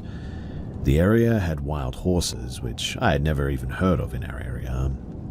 What I mean is that it was really remote. From the jump as well, we had some really weird technical issues. My teammate's brand new Dodge truck stalled out on the logging road. I carry a litany of tools, jumper cables, tow ropes, etc., and the Dodge was just dead. I don't remember if we towed it to the side or what we did, but there was just really no fixing the issue. I mean, the truck just wouldn't even turn on. No lights, no electrical, but the battery was fine, which was really weird. Anyway, my rig's fog lights suddenly went out as well, and they never came back on. I chalked it up to extremely rough terrain knocking them loose, but a handful of us who were first on the scene descended through the Devil's Club hillside and immediately found one shoe, then another, a few pieces of clothing as we get further down the creek at the bottom. We found a mandible and then the top part of the skull within the first 10 to 15 minutes. The clothing, it matched the description of the missing man on the flyers that we had been given. One of my teammates sat down for a break and picked up a rib that was next to him. We had been up and down the hill that he sat on and hadn't even noticed the human ribs that were scattered up the hillside. And that was really odd. We were all trained to grid search and had done so. Had we merely overlooked 5+ ribs that were laying plainly on the ground? Well, maybe. It was Devil's Club and brutal landscape after all. Plus, the clothing and the bones were out in the open, so anything could have happened to them over those years. Our old maps from the original search, though, showed that this area was searched. And I mean, it does happen. Maybe the guy was on the move and these weren't here during the initial search. I drove out of the scene to grab a sheriff who was going to guard the scene overnight. We had flagged every fork that we took with flagging tape as the logging roads were not marked. They were missing the number sign as well that usually sat at every fork, and they were definitely not well maintained. We were at least an hour off of any paved road at this stage, and I had noticed the direction that we took at every fork on the way in, right, left, etc. I was thankful that I had as well, because it was then that I noticed that our flagging markers were gone. I usually stayed out at sites overnight as I didn't have children at the time. I chose not to stay at this site though because, well, I guess it just felt a bit off to me. On another search for a lost hunter, we stumbled across hanging figures in the trees, made of twigs, moss, and lashed together with all sorts of tall grass or vines, straight up Blair Witch style. This would have been a few years after Blair Witch Project came out, so I don't know, maybe somebody was LARPing or something. The team was used to seeing weird stuff in the woods, but these were definitely unsettling. We camped overnight at that spot as we hadn't found the person. We slept in a circle with a small campfire in the middle.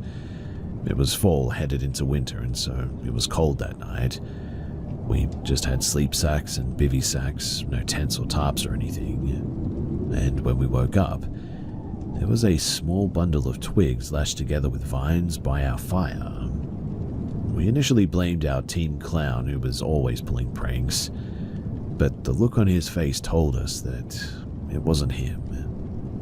We have no clue what or who it was, and we never did find out if it was a prank or not, but something tells me that it wasn't. Many of the old-timers swore that they had seen or heard or smelled Bigfoot out there as well.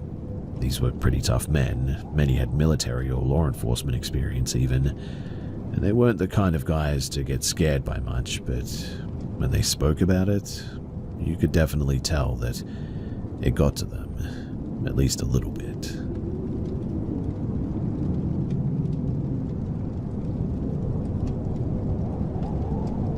This has been going on for maybe 3 to 5 years at this point. I didn't think too much of it since it was always in the corner of my eyes whenever I was reading or watching TV or just trying to sleep or whatever. But within the 2 years in the 5, I noticed that I had seen a person, I guess you could say, a lot more. Whenever I'm alone now, though, I can feel something behind me or standing by me. I'm feeling it more in public even, but I thought that it was just myself being jumpy or something like that. Last year before November, I was waking up to shapes on my walls. They look like Viking runes as they glow within the morning light. I hardly see them anymore as much, but when I do, they always appear like glowing in the dark stars on my walls. Anyway, on Saturday, March 2nd, I saw this person that I always see in the peripheral of my vision more clearly for the first time. At first, I thought that it was my brother checking on me, but he doesn't own a red mask or a grey hoodie with words on them. I immediately went into the bathroom to talk to him, since our bathroom has 2 doors to our bedrooms on each side, to see that it was empty. I told my mum about it as she thinks that I was asleep when that happened, but I can assure you that I wasn't asleep or tired or anything. And then today at 10 a.m. I saw it again, peeking through my front door to the hallway of my upstairs. The person was now in all red as they closed the door without making a noise like before. I saw their eyes, all wide as their pupils were black. I felt myself panicking, but I acted like I didn't notice it, even though I was looking directly at it. The body, though, was all red, as it wasn't clothes anymore like before. I don't know what the heck I'm seeing, but whatever it is, it's getting closer with better vision of that thing, and that is definitely freaking me out. So, that's why I'm here. If you guys have any idea as to what this is or what I should do about it, then please do let me know.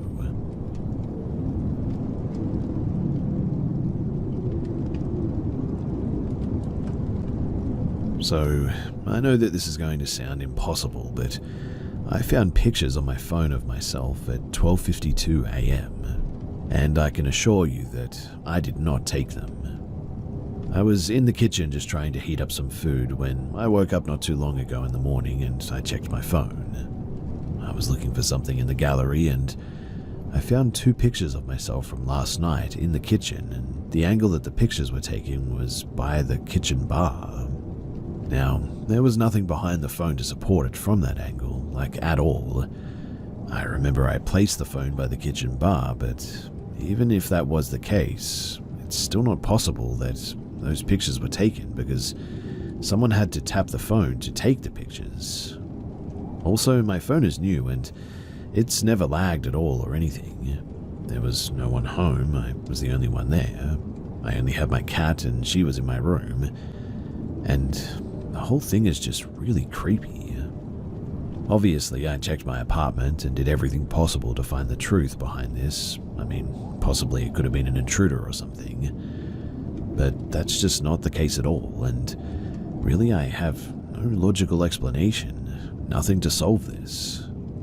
I came to the conclusion that this must 100% be paranormal activity of some sort. I came to the conclusion that this must be 100% a paranormal activity of some sort, especially after trying to recreate the angle like the pictures. My phone had to be definitely up in the air like that, and tilted to the right a little bit. Something paranormal is definitely messing with me, and if anyone knows what kind of entity that might be able to do something like this, then please do let me know.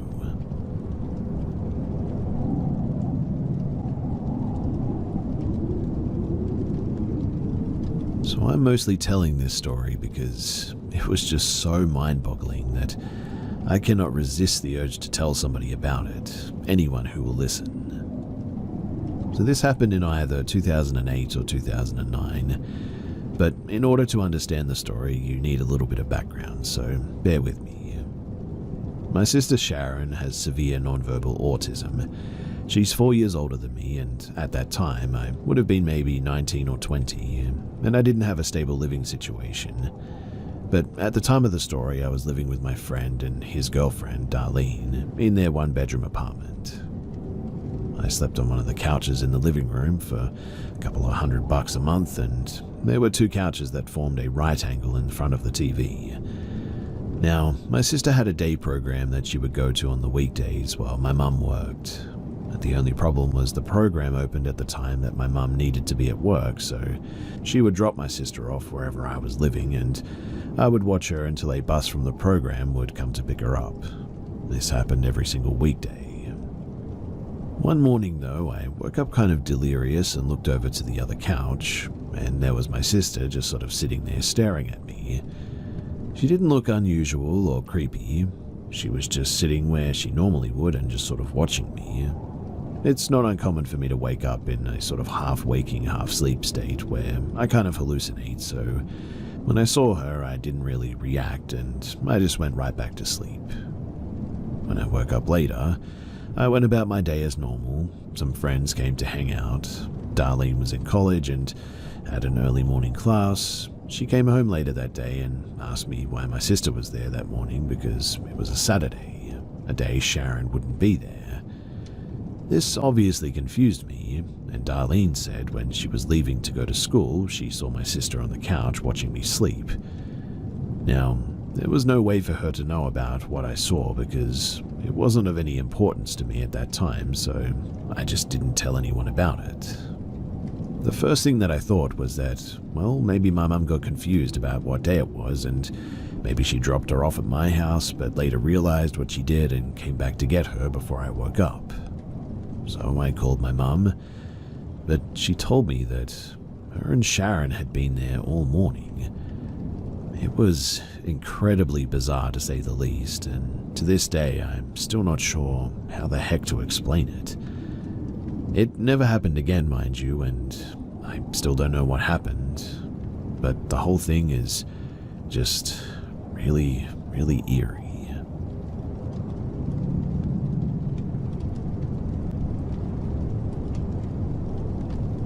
So I live in an old farmhouse that was built in 1860, and I moved in many, many years ago.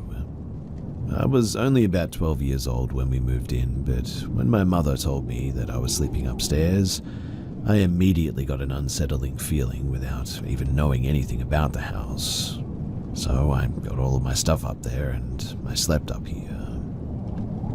After about 2 years, I started feeling very uncomfortable in my own room, and feeling like I wasn't welcome at exactly 11 o'clock every night.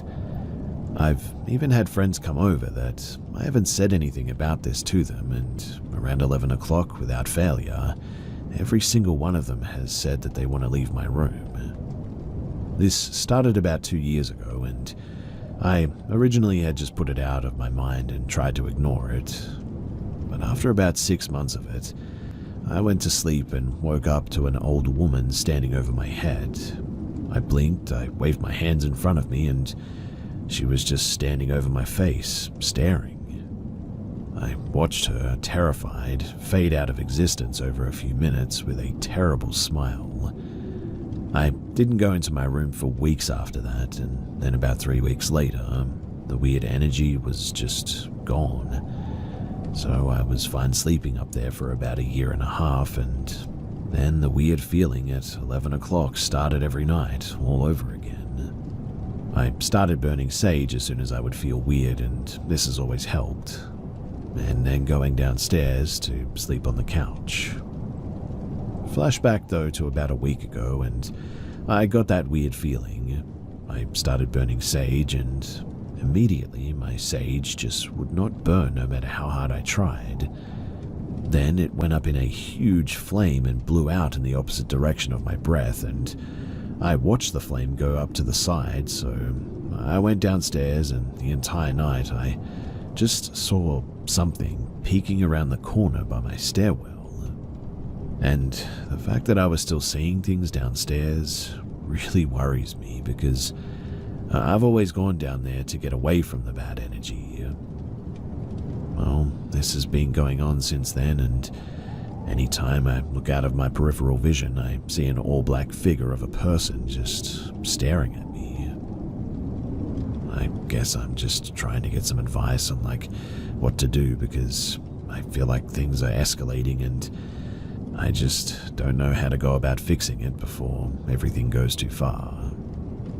And for anybody that's wondering why I don't sleep upstairs, it's because whenever I get that feeling, I'm terrified that I'm going to wake up to that old woman standing over my face again. So I choose to just sleep on the couch to make sure that I don't have to go through that again.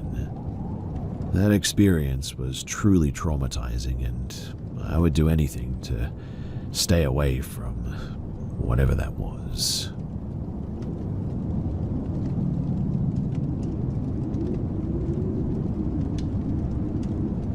So back in 2004 or 2005 or something like that, my girlfriend and I were driving around, and I decided to go to the Honda dealership in town to look at motorcycles. This was completely random and totally spur of the moment. Also, social media didn't exist at this stage, and there was just no way nobody knew that we were going to be going there. Anyway, we walk in, and there's this short, older-looking black dude who looks like he's in kind of an argument with the salesman. The salesman is literally trying to get this dude to leave, and a second or two after we walk in, the old black dude, not an Always Sunny reference, but anyway, he turns around, stares right at my girlfriend and I, proceeds to totally ignore the salesman as though he isn't even there. He walks right up to her and I, introduces himself as Ramses, knows my name, knows my girlfriend's name, and remember, there's no social media back then, knows about us, and starts to tell me about my grandpa and his war history. He shakes my hand again and leaves. Apparently, all he wanted to do was meet me. Also, he looked older, but he had the eyes of a way younger dude. Honest as well, I promise you that I'm not making this up, and I'm just as confused as you are about it. And apparently, that dude had been waiting there for me to show up. He allegedly knew that I was going to be there. He knew who I was, he knew my girlfriend, he knew my grandpa, he even knew his war history. My girlfriend and I both had our minds blown. We go home, I tell my mum, and she tells my sister. My sister calls me on my flip phone, and she's all spooked too. A lot of weird stuff in my family going back since I was born, so when stuff like this happens, it can sort of mess with us, but nobody in my family will deny any of it. Even if my grandpa somehow knew this guy, which I highly doubt, there's no way that he would have known my girlfriend. I mean, my grandpa never even met her, not once, had no idea that she even existed, didn't talk to that side of the family, not even one iota for who knows, until I started talking to my dad again in 2022 or so. Now, here's what I think. Here's the mainly feasible options. And yes, that's where I'm at in my life, since I know that this is all real, and so I have to start finding explanations for all of it. And when stuff gets really weird, you have to start thinking outside of the box a little bit, right? Anyway, one possibility is that it was an angel. And this lines up with another, maybe even crazier story with another old black dude named Eli. I'll have to share that story another time because it changed my life, but the second is that it was some sort of time travel thing or something. And the third is something outside of all of this. This one could also lead us back to the angel, but Like I said, this is obviously all sort of crazy and I'm just theorizing here. But what do you think? That dude was there waiting for me and he knew me. In fact, he knew things that he shouldn't have known.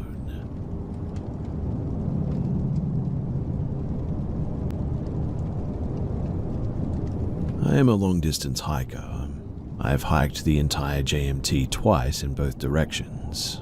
I've hiked many miles of the Pacific Crest Trail, as well as numerous random trips in my time in the outdoors.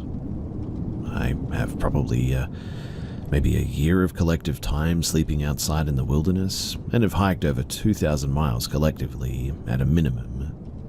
I have only managed to encounter 2 bears, some coyotes. I have smelled a mountain lion once, and even heard one chirping near me. I'm not a big believer in cryptids or anything and such, but I do have a story that honestly makes me question that a bit. You see, in 2022, I hiked the John Muir Trail in the Sierra Nevada in California. It is a long-distance hiking trail that spans 211 miles from Yosemite Valley to Mount Whitney and takes about a month to complete.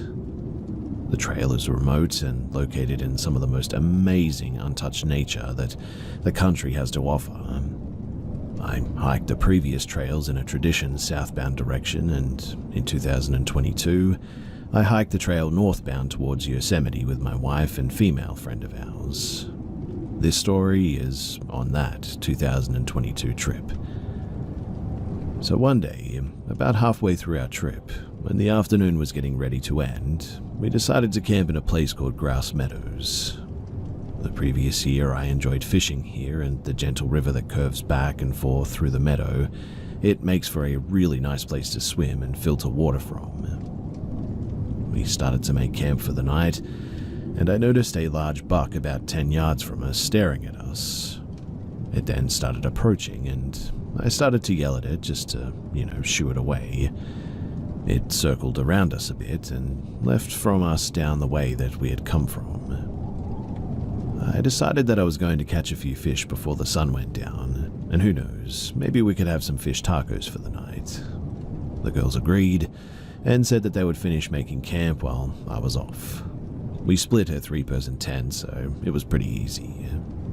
Anyway, as I went down toward the small river in the meadow, there was a large rock near where we were camping, and it was about the size of, I would say, a 2-car garage, and about that tall as well. Large enough that you definitely couldn't see over it. Now, when I passed it, I noticed a young man walking around it in my direction. I was surprised by that because by this time most people are already getting camp ready, as it gets pretty cold and dark fast in this Sierra. I was also a bit confused on where the heck that he'd even come from, as he was not on the trail. He was just sort of walking straight through a meadow with a river running through it, away from any trail.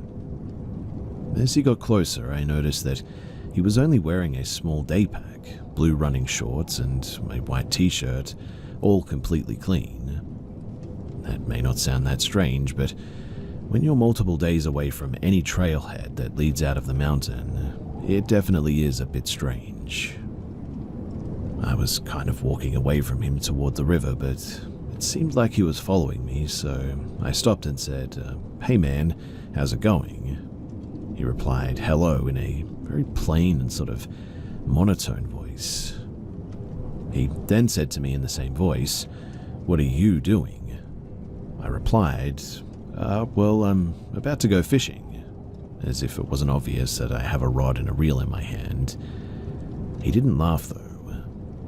As he kept following, he said, "What will you do with the fish?"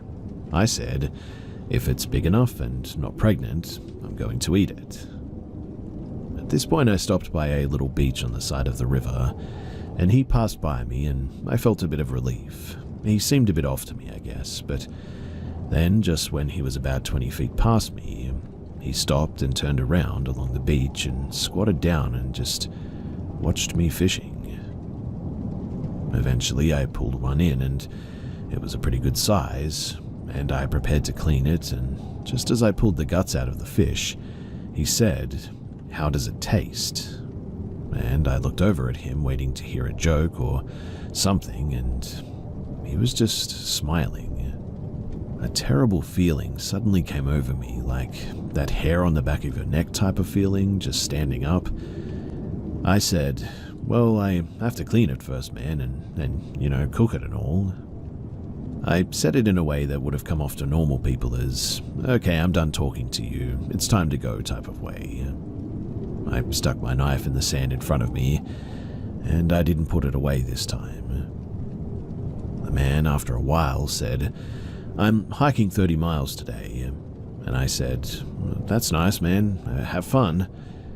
And he just stood up and walked off into the meadow towards a tree line, not on or near any trail, and just sort of vanished into the woods. I went back to camp, and I didn't really say anything to the girls because I didn't want to scare them. The night came in and we ate and we went to bed, and honestly, I mostly forgot about it. But then I wake up. Well, actually, I felt woken up is probably a better way to say it. I noticed both girls sitting up, and my wife said, "There's something there." I was so tired that I just said, "No, there isn't. Go back to bed, guys." I laid down, and so did the girls, and within seconds heard a very fast shuffling sound, and immediately I sat up, and so did the girls. I said, "Oh yeah, there's definitely something there." So I use a sort of small foam sitting mat outside of my inner tent in the vestibule for shoes at night and to sit on during the day. And I saw it moving, and could even feel it moving, which meant that something was literally right outside of my tent. I grabbed my headlamp and our bear spray, and with my heart exploding out of my chest, I zipped open the tent ready to battle whatever was out there. But when I did, there was nothing. Not even a distant sound.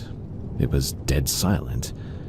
Like ear-ringing silent, in fact. Maybe a squirrel or something? Or maybe that buck that I saw earlier? I said. We laid down, and this ended up happening like 7 more times. And every time that I went out, there was nothing. Eventually, I started to actually pass out because of just how exhausted I was, and I only really remember cursing at it as I fell asleep. I woke up again and looked over, and both my wife and friend were asleep. I heard the sound again, and I got ready with my bear spray and worked up my courage once more. I zipped open the tent, and there he was, about 15 feet away. The same guy on all fours in an almost push-up-like position, staring directly at me with that same face.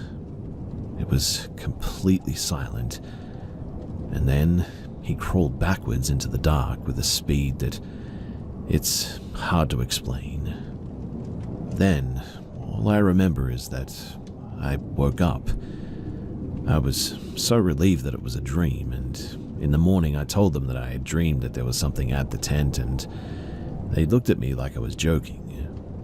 Our friend said, "Yeah, that wasn't a dream." My heart sank. I said, "Well, what about the guy?" And they said, "What guy?"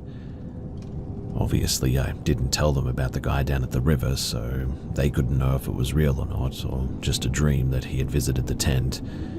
But they also recalled not understanding why they fell asleep so fast when something was outside, and they felt like there was a sort of blank in their memory before falling to sleep, which is a bit weird.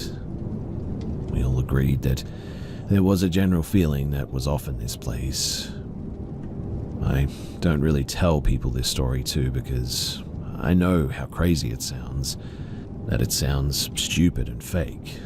It even sounds that way to myself when I talk about it. But I do know one thing. I will never be sleeping in that meadow ever again.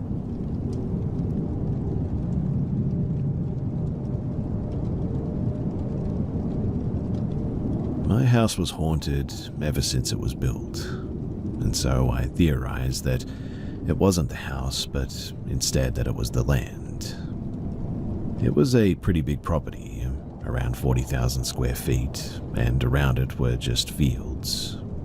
In the radius of around 1 kilometer, there was no population there either.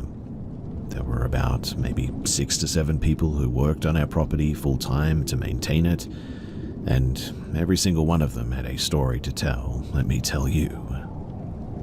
So, when the house was being built, construction workers used to see this weird animal who looked like a rabbit. When they went to catch it though, it would turn into a rapper and fly away into the air and just sort of vanish. Yes, that's how they described it, like a rapper. That animal would suddenly turn into an object though, and it would just vanish. This story as well had been told to me about 3 different times by 3 different people over the years, all of them not knowing each other. When me and my siblings were little, my mother used to hear jingling of anklets at night. My father was always away on business trips, and helpers were not allowed inside the residential properties, so we used to be alone. Which means that there was nobody inside the house, and the jingling sounds and the sounds of people running around in the lounge were always heard. Things took a major turn though when we grew a bit older. Like one time a maid suddenly came over to my mother and asked her, "Yes ma'am, what is it?" My mother gave her a very confused look and she said to her, "You called for me," but my mother never did. She then said, "You were standing on the stairs staring at me, and when I asked, 'Do you want anything ma'am?' you just gestured to me with your hand to come to you. I completed my work and so I'm here." When my mother told her that nobody had called her and that I was in my room the whole time, her face literally turned pale. Another time I was alone in my room and I heard a door opening and then closing. Imagine those door closers that have the door closer on them and they are made of wood. They make a big sound when they're closed. I hope you know what I'm talking about, but when I heard it, I went downstairs to check and the door was closed and everything was normal. I thought that maybe it was the air or something, which is a bit sus because air cannot open a wooden door, but that was just me coping, I guess. I closed all the windows shut so that there was no air coming from anywhere and I went back up. And the moment that I was on my last step, I again heard that sound of the door opening and then closing.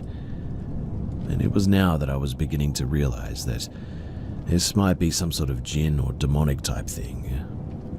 I just stood there for like a minute, but again I went downstairs anyway. I was in the middle of the stairs and I saw that the door was just hanging in between, like not closed and not open either. That was impossible, as that door had a door closer on it, and who the heck opened it? All the other doors and the windows were locked too, and there was no humans around apart from myself, and also definitely no air anymore. So I just sort of stood there a bit frozen, taken aback. I looked at the door for like 5 seconds, and then it closed itself suddenly with a huge bang, like a person just slammed the door. Well, that was enough for me. I ran upstairs and increased the volume of the TV so that I wouldn't hear it any longer, and just tried to ignore it. On another occasion, I was awoken by a large banging sound, like somebody was banging on the door very hard. The sound was coming from the lounge, which was a bit far from my room, but it was around 2 or 3 in the morning maybe, and I went to check it out. I was genuinely surprised too that nobody else was awake or seemed to be hearing this.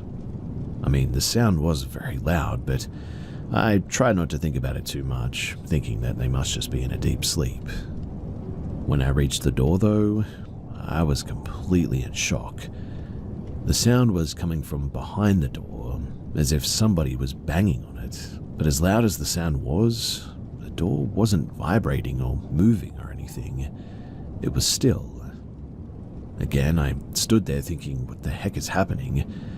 I was convinced that it was a thief at first or something, so I peeked through the window that was beside the door, and there was no one and nothing there. The sound was still coming, but There was no one behind the door, and it was a really, really strange experience. But as I told you, we were experiencing these things since even childhood, so I just turned and I went back to my room to go to sleep. There was also this one thing too that used to happen pretty regularly as well. Whenever one of us was sleeping alone in a room at night, we used to always feel as if something was pulling the toe on our feet. I swear as well that this happened so many times that I just eventually lost count. Another thing that usually happened to my mother, though, was that she was slapped on her leg. Even if we were in the room, she would just sort of wake up and angrily ask, "Did you just slap me?" I would always sit there clueless as to what she was talking about, and then we would both give each other that knowing look and just sort of go back to sleep or go back to our work or whatever. And the most strange part is that I used to get these dreams about strange types of darkness lingering in our house. One could say that my mind was just playing tricks on me, but hear me out first. So one time I had a dream that there were a bunch of children between the ages of 3 to 6 sitting on our lawn eating raw meat. The kids' clothes and bodies were very dirty, and they were just devouring the meat that they had in their hands. I woke up feeling a bit weird, but I didn't say anything. I went to the lawn to get some fresh air, and I saw that there was a trash bag there, randomly just sort of seemingly placed there. I didn't give it too much thought, and I went back to the main lounge to eat some breakfast. Now, as I was eating, my mother came to me looking a bit uncomfortable, I guess, and told me that when she woke up, she found a cluster of meat on our lawn. Take a bunch of meat and press it tightly together, that's what this looked like. That's when I told her about my dream, and both of us just sort of sat there, speechless really. Anyway, this is getting pretty long, so I'll leave it there for now, but I lived in that house for 13 years before eventually moving to another city, and upon moving, nothing else has ever happened.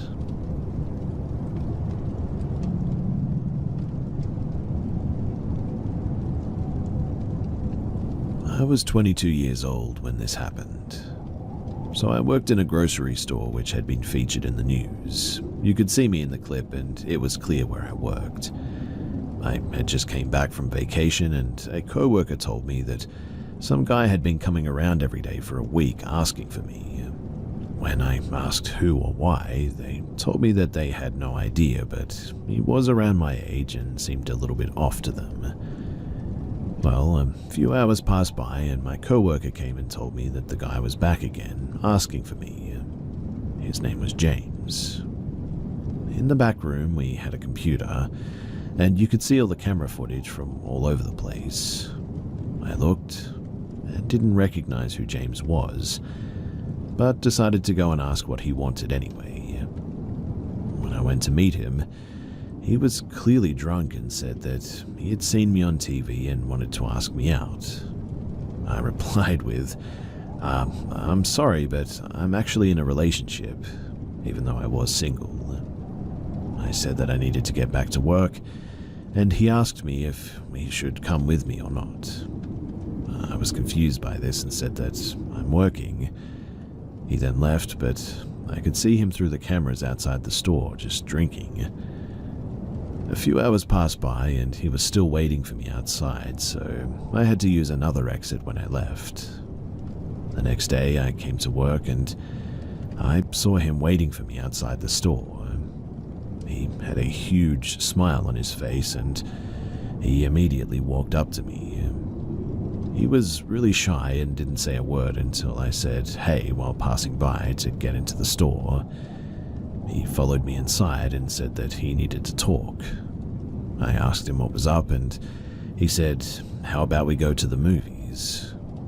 He was really creepy and I replied, look, I'm sorry, I have a boyfriend, remember?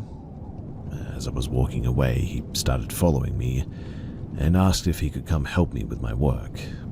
No thanks, I replied. Once again, I looked at the camera footage and Yet again, he was waiting for me outside. At this point, I started asking a male co-worker to escort me safely to my tram every night when my shift ended. I started getting really scared once this had been going on for a while, and he clearly wouldn't leave me alone. I asked my brother if he could drive me to work on his motorcycle and hug me outside of my workplace, so it looked like he was my boyfriend, and James would maybe leave me alone finally, since I knew that he was somewhere watching and waiting for me to get to work. It didn't help though. I started getting these messages like, "Is that your boyfriend? And he doesn't need to know if we go out, you know." I was confused about how he had even gotten my number in the first place. I asked all of my co-workers, and a new one said that she'd apparently given my number because he had said that he is a friend of mine. I was angry about that. At this point, I asked my male co-workers to throw him out if he ever came back, which was a lot. A couple of weeks went by without any harassment, and I finally thought that he had left me alone. But boy, was I wrong. I came to work one day and was in the changing room and heard that we have a new co-worker and that it's his first day. I didn't think anything of it and proceeded to change my clothes. Once I got out of my changing room, my jaw literally hit the floor. Another co-worker said, "Hey, this is James." I looked in horror as she asked me what was wrong. I said, "I know, this creep has been the one stalking me for weeks," as James smiled. I went and searched for my boss to ask him what the heck. My boss said that he had no idea that this was my stalker and kind of laughed it off as no big deal. I told him that either he leaves or I will.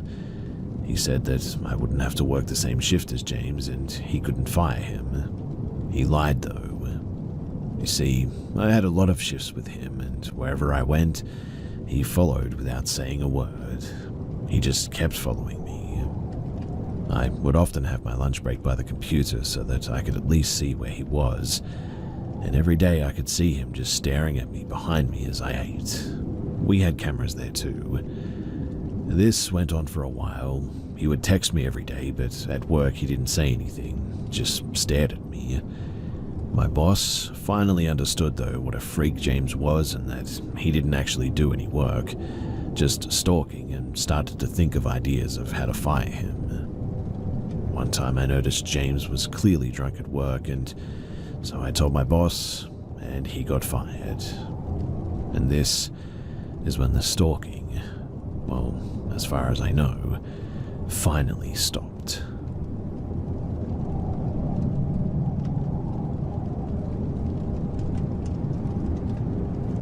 This is my account of the only real scary occurrence that I've had in my life.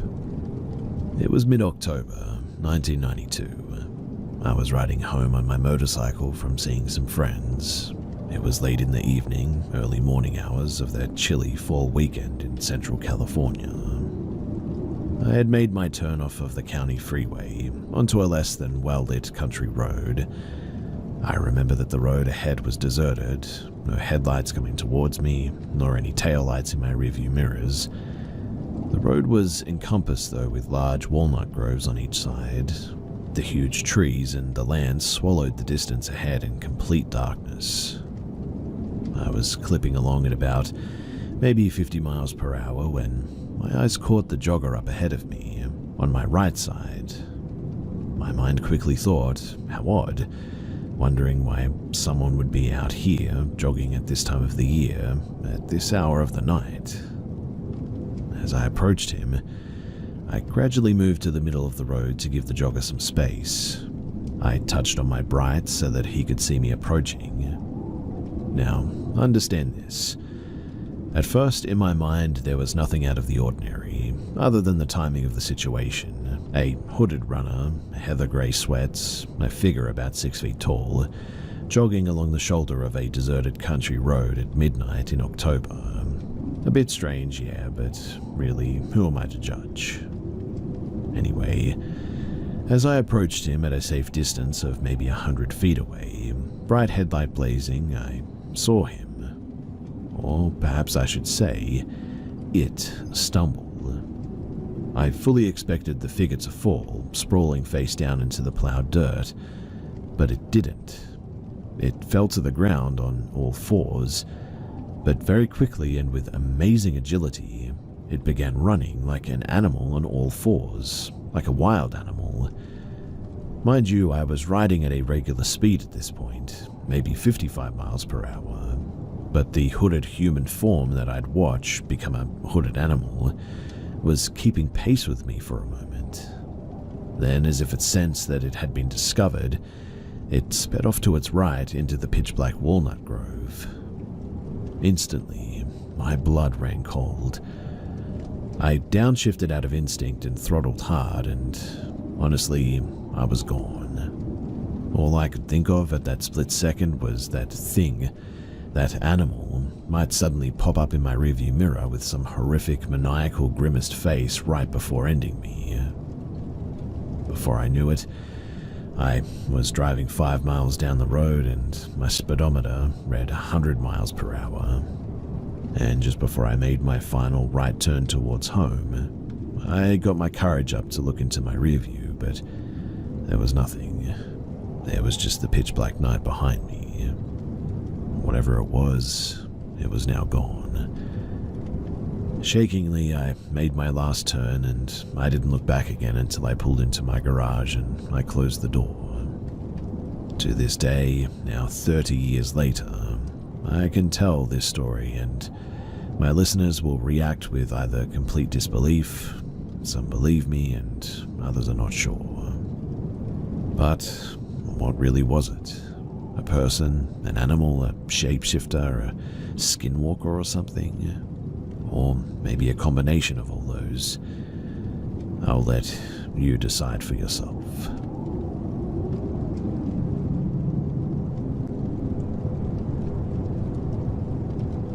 This was on the last day of June 30th to be exact.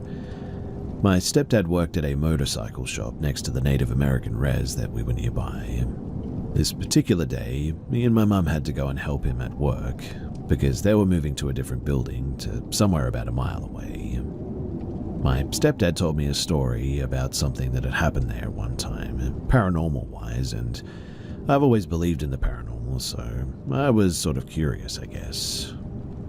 Ever since I was little, I've heard voices and stuff, seen things that weren't really there, or things would fly across my room and stuff like that. So my stepdad had told me that one time he was there, he was exhausted from the summer heat and had been working all day, and he was feeling a little bit vulnerable, according to his words. That's when demons come out to get you. And he said that he was talking to my mum, and the next thing that he knew, he was leaving the building. But what had happened was he had actually choked my mum out, almost killed her, in fact. She had a broken nose, choke marks, and honestly, I've known this man for a long time, and this is just completely unlike him. My stepdad was never scrawny, like at all, but he was maybe about 160 pounds, 5'8"-ish. My mum was like 5'11" and 245 pounds. Two other people saw this happen, and they both attested to the fact that his eyes went completely black, and his whole demeanor just suddenly changed. He eventually overpowered whatever this thing was and dropped her, leaving the place on his motorcycle immediately. And once he crossed the bridge away from the Native American res, he had to pull to the corner because he felt really sick and puked up this like black goo, as he described it. He went over to the cop that was at the other corner and asked if he had seen him, and the cop said no, he never even heard the motorcycle. So, that's my dad's story, but this night it was my turn to have an experience that secured my belief in the incident that happened and in the paranormal. So the night was normal. It was about 9 p.m. and I was going to Walmart, a little bit away with my mum to get some food since everybody was hungry. We got to said Walmart, but we actually had the dog in the car with us, and so my mum decided to stay in the car with him while I went in with her phone to get some groceries. I went into the store, and obviously I'm looking for the stuff. I was about to call my stepdad on my mum's phone. I didn't have a phone at the time since I wasn't old enough yet, and called my stepdad to see what kind of flavor of yogurt that he wanted.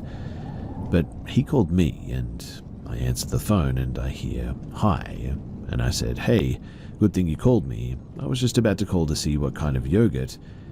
It was cut off by "hi, hi, hi" over and over again. I was like, "Hello?" And all I got was "hey" and "hi," and then the phone just hung up. That was a bit weird, and definitely freaked me out a bit. I called him back and was like, "What did you do that for?" And he was like, "What? What do you need? I was on the phone with my boss." And my heart instantly sank. I told him what happened, and he told me not to worry, but I was worried. He said to get whatever I had to, so I hurried and got the food and I left. I went out and told my mum what happened, and she said to just ignore it too. I was getting in the car and we were about to leave, and a message came through on her phone. "What's your name, little one?" with a bunch of scribble and random numbers and signs and things. I then said, "What the heck?" and I started saying, "Stop, Dad, this isn't funny." We got there and I confronted him, and he said that he didn't know what I was even talking about, and he just sort of blew it off again. Me and my mum were going into his room to unstock the shelves of all the nuts and the bolts and screws and tape and all that sort of small stuff, but the lighting in this room was insanely bright and the music was louder in there than all the others. It was too much for me for a bit, and I got really nauseous all of a sudden. My mum was directing me to leave. As I said, she's like 5'11", and I was about 5'3"-ish at the time, so she's a little bit taller, but she had her arm over my shoulder and opening the door, and as I turned, I saw an almost 6-foot black shadow figure of a man, and I hear, "Get out." And me and my mum, we instantly ran. I felt really sick all of a sudden, and it was hard to breathe, and it was hot as heck outside. But we ran and told my dad, and even he looked a little bit scared. I was absolutely terrified by all of this. Me and my mum and dad all had to go lock up the merch room, and I was the one who had to go unlock the door. And I felt sick, but my stepdad and mum were too chicken to do it, so I had to. I went over and was locking the door, and I hear Joe in an almost little girl sing-song voice, and I instantly froze. I looked back, and so did my mother and stepdad, and my mum goes, "It just called his name," and we all instantly ran together. My stepdad had this look on his face, and he looked like he was about to puke as well. We got out of there though, and I refused to go back there ever since. More stuff happened, little stuff. Like my parents kept hearing their names being called, all kind of stuff. Eventually we left, and I will never be going back there ever again. By the way, if you've ever seen a Native American bent marking tree, they're trees that are tied to rope when they're growing, so that they have a bend near the base, and there was one actually outside of this place. About a year or two later, me and my mum and my stepdad all went on vacation. We went up north, and up there was this supposed haunted mansion, and it was definitely a little bit eerie seeing one of those bent trees there as well. Also, that place was also very haunted. It had Native American print on the windows, and the people who lived there were friends with Native Americans. Also, there was a Native American pottery thing going on there as well. It's called the Riordan Mansion. If you go on tour there, you have to get told all the dark history and all that, but when I went there, I swear that I could feel and sort of sense that something had happened there. I'll perhaps write another post about that some other time, but anyway, this is what happened at my dad's workshop, and I'm super glad that we never have to go back there ever again.